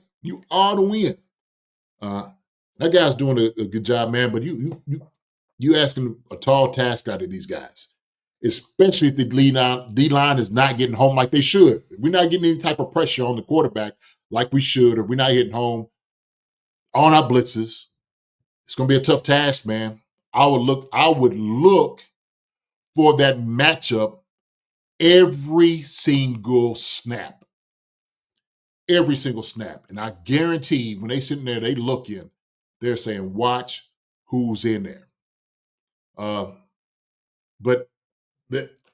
that's too many safeties for my liking. We got some very talented guys. I'm not taking away from Connors and Hicks and cooking those guys, and Reed. But man, we need some DBs to cover. Where all the DBs go, Marcus? Where'd it go? What's happening? I don't know, man. I mean, are the safeties just that much better than our DBs? If that's the case, then we got a problem, a real issue. Before then, I was sitting there thinking, you know what? Hey, we're going to be all right. We're going to be fine because of the things that we do defensively, how we run it. Okay? Whoo! That's right, Neff. Safety playing, that's where my Neff played is safety. Safety playing a slot is a tall it is. You have a guy that is a better athlete than our guy. That's the way it should be. So it is a tall task, very tall task. And I wouldn't, you're compromising some of the things that we're trying to do. And look, you on Adam Thielen, and I guess, hey, look, Adam Thielen's 100 years old, okay? All right? He's 100 years old. And I guarantee they think, well, look, we got a safety that can cover Adam Thielen. He's got his hamstrings is, terrible, kind of strung together like a worn out guitar string. All right, I get it. I got that. And so, yeah, you think our guy's going to be able to cover it, Adam Thielen. But Adam Thielen is a very crafty, sneaky type of dude, okay? The one that he caught the ball and ran down, we used to call it the old screen for tight ends. That's basically what it is, okay? That's called a wooden nickel. Oh, how you know, Sasha, you know about wooden nickels? How you know about that? Look at that. Look at there. Boy. Oh, man, Sasha, I love you for saying that. A lot of people don't know what wooden nickels are. But look it up if you get a chance. But the thing is, hey, Adam Thielen is still a good receiver. He's a good receiver. He's going to do some things that guys, man, that just, crafty. He did the one, I tell you, the trick he did.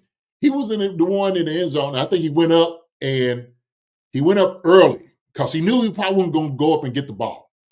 And the DB or the safety went up with him, okay? And he was all over him.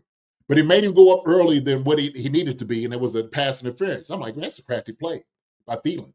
The awareness of what he's doing, of just knowing that, okay? Like, hey, I could get this pass interference call. It was a bad call where the Reed hit him out of bounds. Terrible call.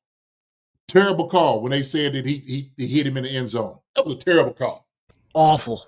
Oh, my gosh. Ridiculous. What's he supposed to do there? I mean, first off, it wasn't even helmet to helmet. No, Man, it wasn't. That was one of the worst calls I've seen this year, actually. Absolutely ridiculous, completely ridiculous. But you know, man, those guys, and I'm gonna say this too. So, what teams are starting to do, and it started with Cortland Sutton, is sitting there saying, we're going to go after 22, okay? We're going to go after him. And what I want y'all to do is use your body. So they had another big receiver, Leggett. They had another guy, you know, Thielen and Moore, and those guys was getting some matchups.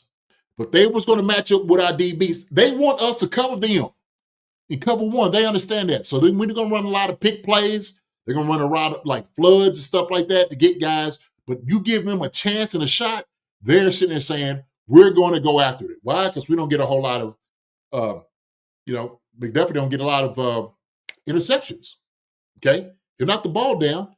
He'll play. Bryce Young threw some balls, man, and put in on some cats. That's what I was talking about. He played a good game. McDuffie was in their pocket. He took some licks, too. And that's the thing, too. It's like I know everyone wants to get down on our secondary and whatnot, but Bryce Young put the ball in spots where only his guys could get him yesterday. And he was taking some hits back there while doing it. Yes, sir.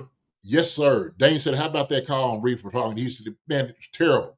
Horrible call. Targeting, he hit should from my view. Yeah, it was a terrible call, man. They went after 13 a lot, too. Well, you know, for them, they're sitting there saying, we want to see what you can do. We want to see what you're going to be able to do. And Najee didn't have a bad game. He didn't. He didn't have a bad game. There were some plays that was made, okay, but Najee was able to make those plays. And look, and I've said this, he's been able to incrementally get better every week, okay? Because it's a position that we're saying, hey, this is the position we want you to play. And I'm going to go back to this. Marcus, okay? And I've been saying this.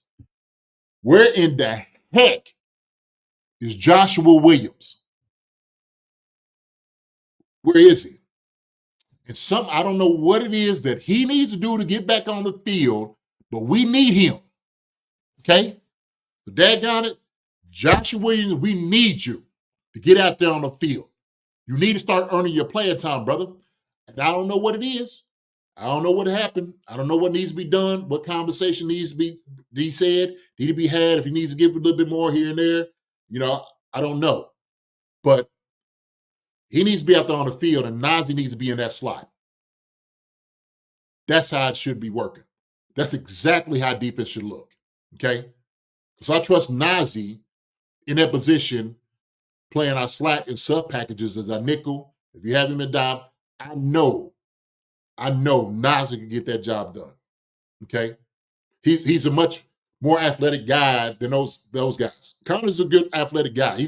He's well rounded in all the things he does. He's one of my favorite players. I told you that, right, Marcus? We know that. If y'all don't understand this, if one dude I always talk up, it's Connors. Okay, it's Connors. But I also understand that a safety playing on a wide receiver, he should lose that battle. He should.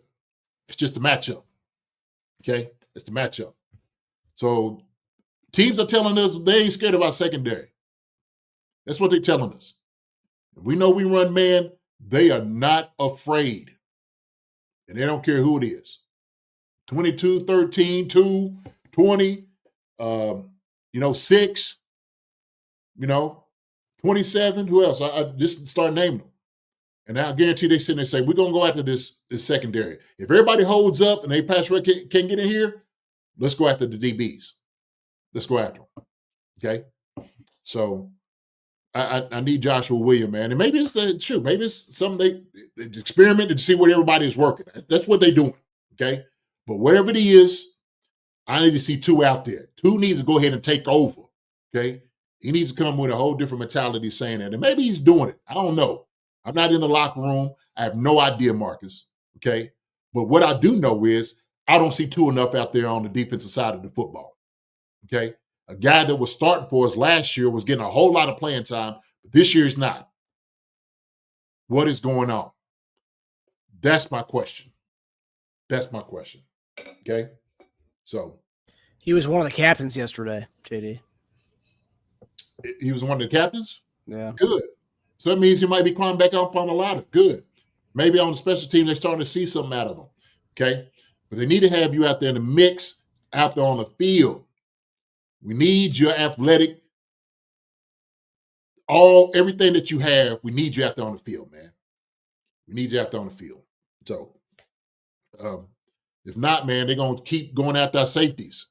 They're going to keep saying that matchup because I know I would. As offense coordinator, I'm sitting there saying, if you got 27, 6, or 20 on you, we are going after those guys. Okay? And that's not saying anything other than I don't care what safety it is. To be honest with you, I don't care what safety is in the league. A safety should lose against a wide receiver. If you're a wide receiver on my team, I don't care who it is that's playing safety. I don't want to go ahead and exploit that. Ed Reed might be one of those jokers that you're like, oh, okay, yeah, shoot, hey, you want to win against this guy. But, hey, man, that's the way it works, okay? More athletic guys should beat this guy. My Joe's got to be better than your Joe. So, but pass rush and pressures will take care of all of that. Like Neff said, that's a tall task you're asking the guy to do. And look, Connors is doing a good job. He's doing as good a job as he can. Okay, he is. So I just want to say that that's my little say that I've been talking about. I said it yesterday. So, Two, where are you, baby? Gotta get you out there, brother. Okay. All right. So, at what grade did you give the DBs? Oh, I didn't give him a grade yet? No, sir. I gave my A. I'm just lying. No, look, all the talks, I just gave them, compensate to them. I gave them a C-. DBs get a C-, man. So I think it'd be criminal giving anything less than that. Like I said, I think Najee did a decent job when he could, when he went up. Guys going to make plays, okay? Heck, last week, Amari Cooper had to go catch one arm, you know what I'm saying, against Najee. So Najee's doing a decent job, man, So, if you don't, man, I even say it with me. Shoot, I don't want to play DB. That's the hardest position to play in football. It's definitely one of the hardest. That quarterback, definitely one of the hardest. So they're the most athletic players on the field. The most athletic players on the field. Yes, sir. Dang, we need to bring that swagger back on the D. 100%. We got to bring it back, man. And that's why the guys were so disappointed. That's why Trent McDuffie was so disappointed. The defense didn't like what they gave up yesterday. They shouldn't be okay with it. And that's what I love because they wasn't all right with it. Their heads was down because they was pissed off. They was mad at themselves for giving up the points that they did. Okay? Don't take me wagging my finger at them. Don't take that. They know it for themselves. They got a standard. Like I said up there, our standard is the standard. They got a standard of how they play. And they're not okay with it. So guess what? We play this week. I want to see how they're going to respond. That's what I want to see. We're going to shut these suckers down, man. I'm telling you, against the Raiders, we ready to shut them down. Okay? Somebody better go in there, turn over a couple tables, okay? Kick over a Gatorade cooler, all right? Start coming out there. I want to see tears streaming and all ready to get, release these suckers. Let them go. Let them go. And every single day, man, in practice, man, I go out there and just get in a fight with somebody for no reason. Just be pissed off this week. And I want to see a lot of it. I don't want to see no smiles on each other's faces. Yeah, smile when, we get over when, it's all said and done. You might go have a beer or something. When you come in, it's mean mugs. Mean mugs coming through, man. Oh, yeah. Yeah, man, I just had turkey yesterday and I got to deal with these turkeys. Okay, got them. So that's what I want to see. The Thanksgiving leftovers are going to be good for the guys on Friday. Yes, it is. Yes, sir. All right, JD. So now we're going to special teams. Unfortunately, our guy Spencer Schrader will not be playing this week. It's been reported. Arrowhead Live reported that the Chiefs will be signing Matthew Wright this week to be our kicker. Matthew Wright kicked for us a couple years back when Butker had gotten hurt, and he came in, had the career was the longest kick in Chiefs history, and then a couple weeks later, Butker ended up getting that, took that record from him. But Matthew Wright will be our kicker this week, and that's unfortunate for Spencer Schrader, who had such a good game yesterday. It is. So, well done, Schrader. Hey, well done, brother. Glad to have you when we did, man. And unfortunate you got hurt. But here's a guy, man, who's a pro. Came in, did a great job for us, was clutch in what we needed for him to do. And there was no doubt whatsoever. When he got up there, I'm like, oh, shoot, he's good. Okay. He was happy. He's happy. It's good to see people happy, man. It's good to see people happy. And I was happy for him. He did a great job, man. I gave him an A just because. Okay. Trying to fill those shoes, especially in positions like that, and win the game at the end. I like him. I like him a lot. I was even thinking, like, man, this is a guy that you keep on the practice squad. Keep him around. Okay? Keep him around. So, yeah, it's a shame he got hurt. Good job. Ariza, did a decent job punting, getting down. Special teams, looking at our return. P. Ryan did a great job on the return. A couple other times. It was almost, he ran into 30 ran into him. I was like, what's going on? What are y'all doing out here? You got nailed. Yeah. Like the daggone Keystone Capers. I was like, what's happening? So, yeah, man, it was, but they did a decent job. I like special teams. McCole was able to kind of get up the sideline. I guess we got one that was holding it or one that like blocking in the back. I don't remember what the call was actually. Can't remember that, but I think it was. But they was pissed off on the Panther sideline because there was a couple of blocks in the back. You know what I'm saying? Things like that. Josh Williams probably should have got in bounds. That was another one that hurt us as far as like getting yards on that. Didn't need that. Don't need those things. Don't need those like penalties like that. Those things add up. And special teams all about field position. But with that being said, from what we had returns and stuff like that, I'm actually going to give them a B-. B-. Not bad. Yeah. Not bad. Mm-hmm. Pretty good. Probably, would you say one of our best special teams days of the year? I would say return-wise, yes. Mm-hmm. Ariza coming in doing what he did, absolutely. So, yeah. Yeah, B is good. B is good. Solid grade. You know what, Andrea, G-Pick, Witchy Hall, Vegas Chief Kingdom. I'm gonna go with the consensus. Okay, y'all changed my grade. I'll give them a B. Okay, B for everybody. Consensus. Yeah. It's a B, baby. We're going to change it right now out here. All right, JD. Now we're going to go to your grades of the coaches, the coaching staffs. Oh man. Okay. We have to. So coaching staff wise, I think look, they called a brilliant game. I think first half they had it humming. Some of the play calling looked great. Should have ran the football more. That's just me. I'm that guy. Yes, I am that guy. Situations, I think we should have did a much better job. And it's hard to overcome, man, penalties, negative plays. It's tough. You put strain and the pressure on the coaches to pull stuff out of their playbook. And look, let me say this too. I know we always keep talking about Andy Reid's got this playbook for the playoffs, man. And I'm just like, no, he does not. Look, he'll run some more plays. He might figure a couple more things in, but they throw all the stuff in usually like training camp or something they haven't ran yet. They might do it during the week, and then all of a sudden they may not run it. We just don't see it.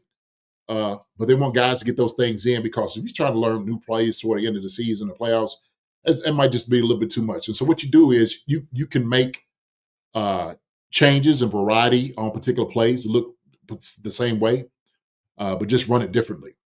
So that's what ending those things do. But yeah, he's not throwing the whole kitchen sink at him. Okay, he's got certain plays that he runs, and yeah, certain things he feels like he's going to win against these teams. And like I said, he might just wait to run he hadn't ran a play all summer. He might have ran it in practice during summer or something like that, and guys had to remember, like, hey, y'all remember such and such? They'd be like, oh, okay, yeah, I remember that. Did we run it during the summer? Like, yeah, we're in it. So that's what they all do. But for those guys, man, Reed and Nagy, runs open up the pass. Absolutely. I think for me, the question was when we got down fourth quarter, where we're in the fourth quarter, 10 minutes to 8 minutes left in the game. We had the football. Plays changed a little bit. And I think we should have adjusted a little bit better than what we did.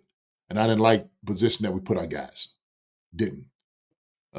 We should have been much better in some of the calls.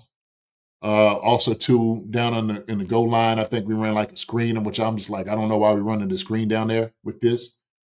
Same thing, man. Just punch it in. Sometimes you just got to go hit guys in the mouth. Sometimes you got to go hit guys in the mouth. And so, with that, man, other than them playing calling a good game toward the end, I didn't quite like that. I'm going to give them a B minus. B minus. Okay. So I'm not going to excoriate them for all of that, but we got to do much better situational football and not put them in a bad position. And I think we needed to do that. I think in Vegas Chief Kingdom, I think they was a little aggressive. I think the play calling was just right on point. The tempo of it, them coming in at the huddle, what they were doing, seemed like they had a really good game plan as far as like what they wanted to do. And we could have easily put probably 35, almost 40 points on these guys. Okay. And all we need to do was score. We got kicked out of, maybe getting a touchdown because of penalties and all of that. The one Joe Tooney called, terrible. We would have scored now on that one as well. But those guys were humming. It looked good. So I don't know who was calling what and what they were doing, but they did a pretty decent job. So. Yeah, and you have Chief fans who are upset and saying Matt Nagy needs to go. His play calls are so bad. That's why I've responded to a lot of YouTube comments about people saying it's Matt Nagy's fault. It's like, okay, but when it's good, it's Andy calling the plays, but when it's bad, it's Matt Nagy. It's just like it's a collective effort. It's like we said in the past. It's all these guys are putting their head into that game script. Yeah. Nana Sherry said, "Did you hear Mitch? Time to breathe, and we'll visit the cardiologist again." It's funny. Very funny. true. I got to see him when I got there when I was at the game the other day. It was good seeing Mitch. Always good seeing Mitch. That's cool. Yeah. Let me see. Spags. Okay.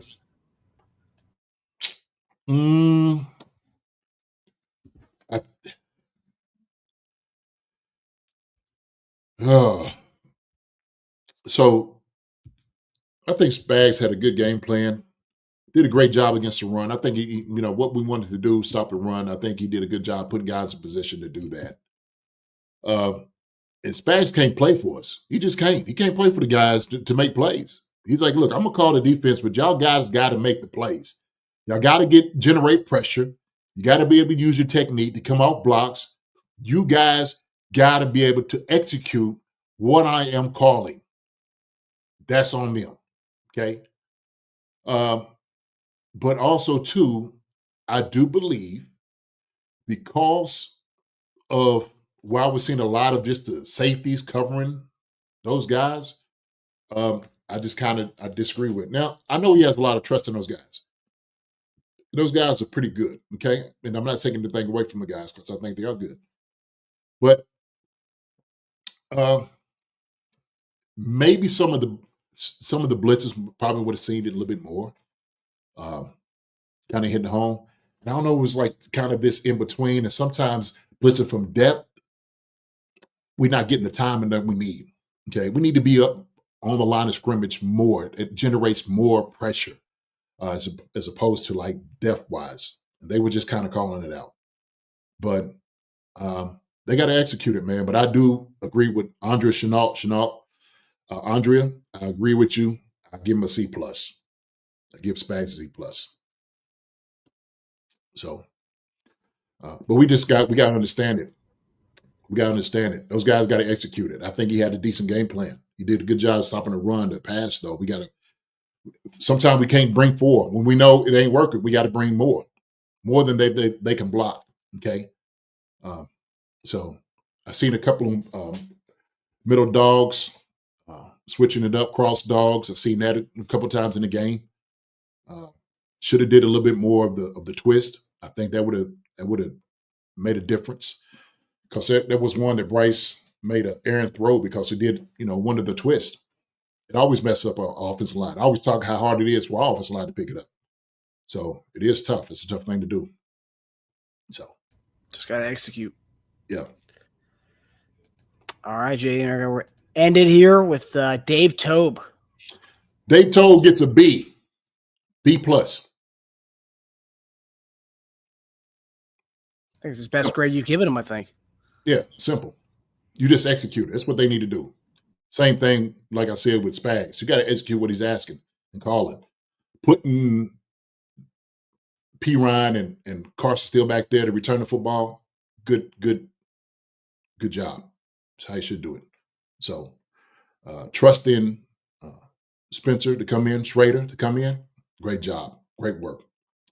So as a special team coach, you got to be that guy to calm him down, to let him know, hey man, this is easy for you. Just go through your, all your prompts, go through your technique, and it should go through the goalposts. And that's exactly what happened.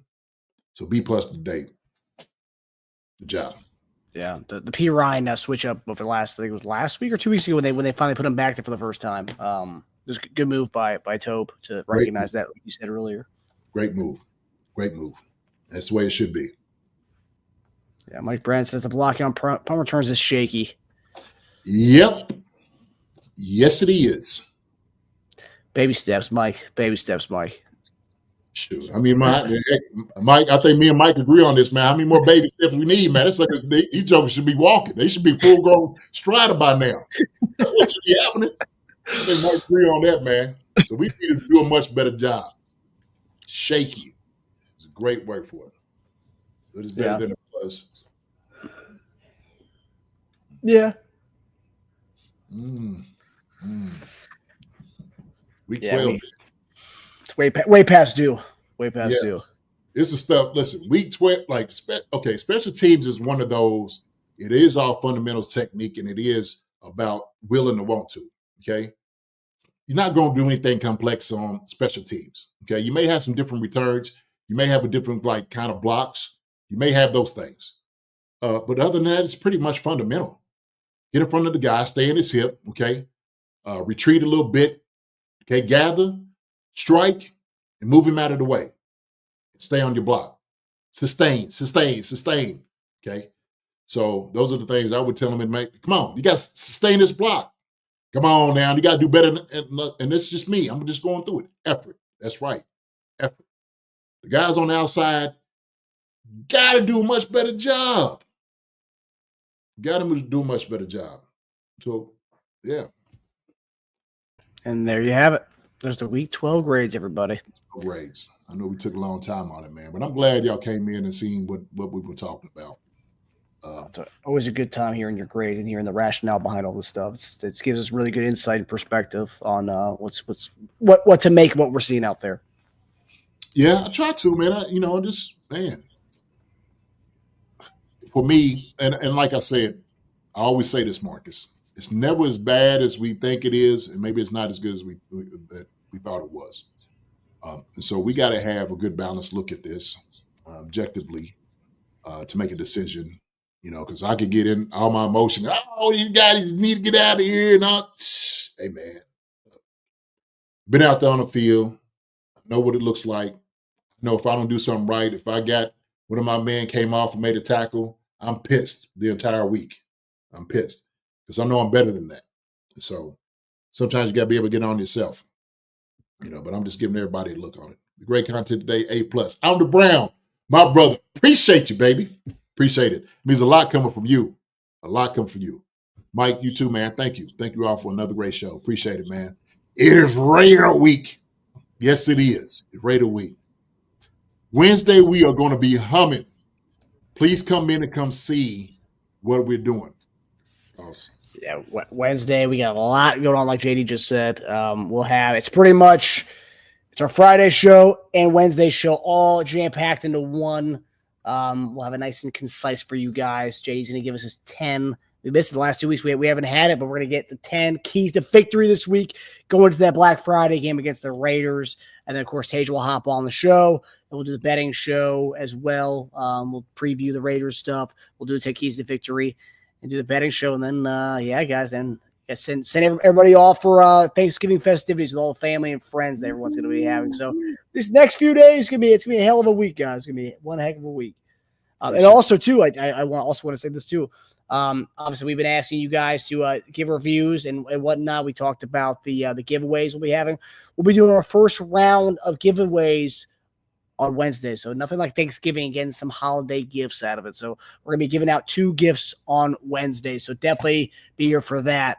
We've gotten a few of you guys have given us reviews, obviously subscribers too. So we'll be giving out two giveaways for some of our peeps. So definitely come to the show on Wednesday.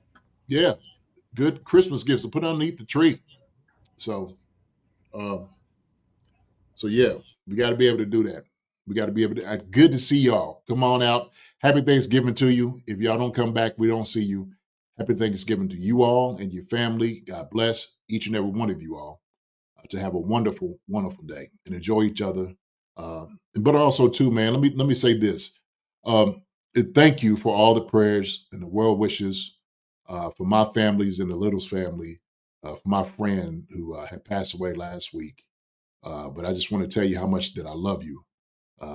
It was a hard thing, but having everybody in support and sending out their prayers and stuff, man. I love you. I love each and every one of you for it. And so, my heart goes out to it. I told Marcus he did a great job as far as honoring my friend with the video. Thanks, Marcus, man. I appreciate it. I love you, brother. I love you, man. Love you, of course, man. And listen, hey, don't let this holiday pass by without telling people that you love them, how much you appreciate them, that you enjoy it. It's very important. And that's what we need more in this world, man. It's a little bit more love with one another, a little bit more togetherness and whatnot. All the bickering and silliness that's been going on, man. We much better people than that. We got to show it. So thanks, Kevin. Appreciate it. With your heart, thank you so much. Andre Chanel, thank you so much. Delia Seguero, thank you. Appreciate y'all enjoying the show. Kathy as well, appreciate you, sweetie. Gary, thank you so much. Look, y'all take care, man. Y'all take care of each other. Be very careful.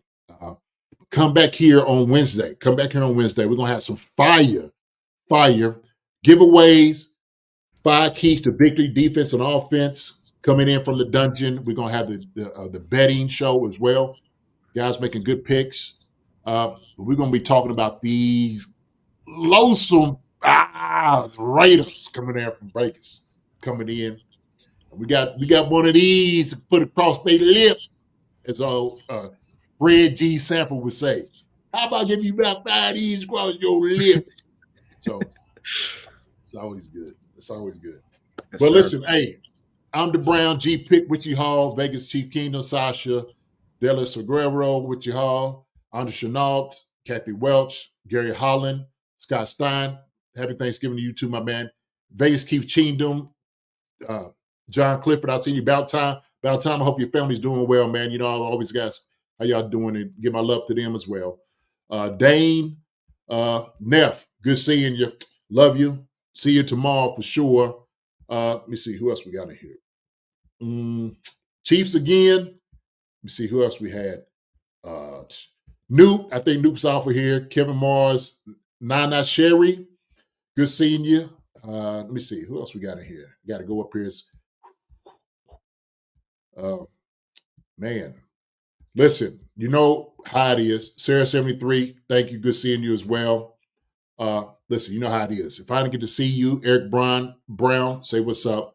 If I didn't say what's up to you or good night, y'all hearing it here first from JD and Marcus. Listen, we love you guys. We love our fan base, Chief Concerns family. Y'all take care. God bless. Y'all take care. Marcus, my brother, I love y'all. You have a wonderful night. Hey, y'all take care. We'll see y'all on Wednesday. Wednesday, baby. Wednesday. Have a good night, everybody. Love you, brother. Love you too. All right, we'll see y'all. See everybody. Hi, everybody. Thanks for watching. Subscribe here to get the latest from the show. Also, be sure to check out the best clips from Chief Concerns. And if you prefer to listen to the show, subscribe and follow us on Apple Podcasts, Spotify, and anywhere else you get your podcasts.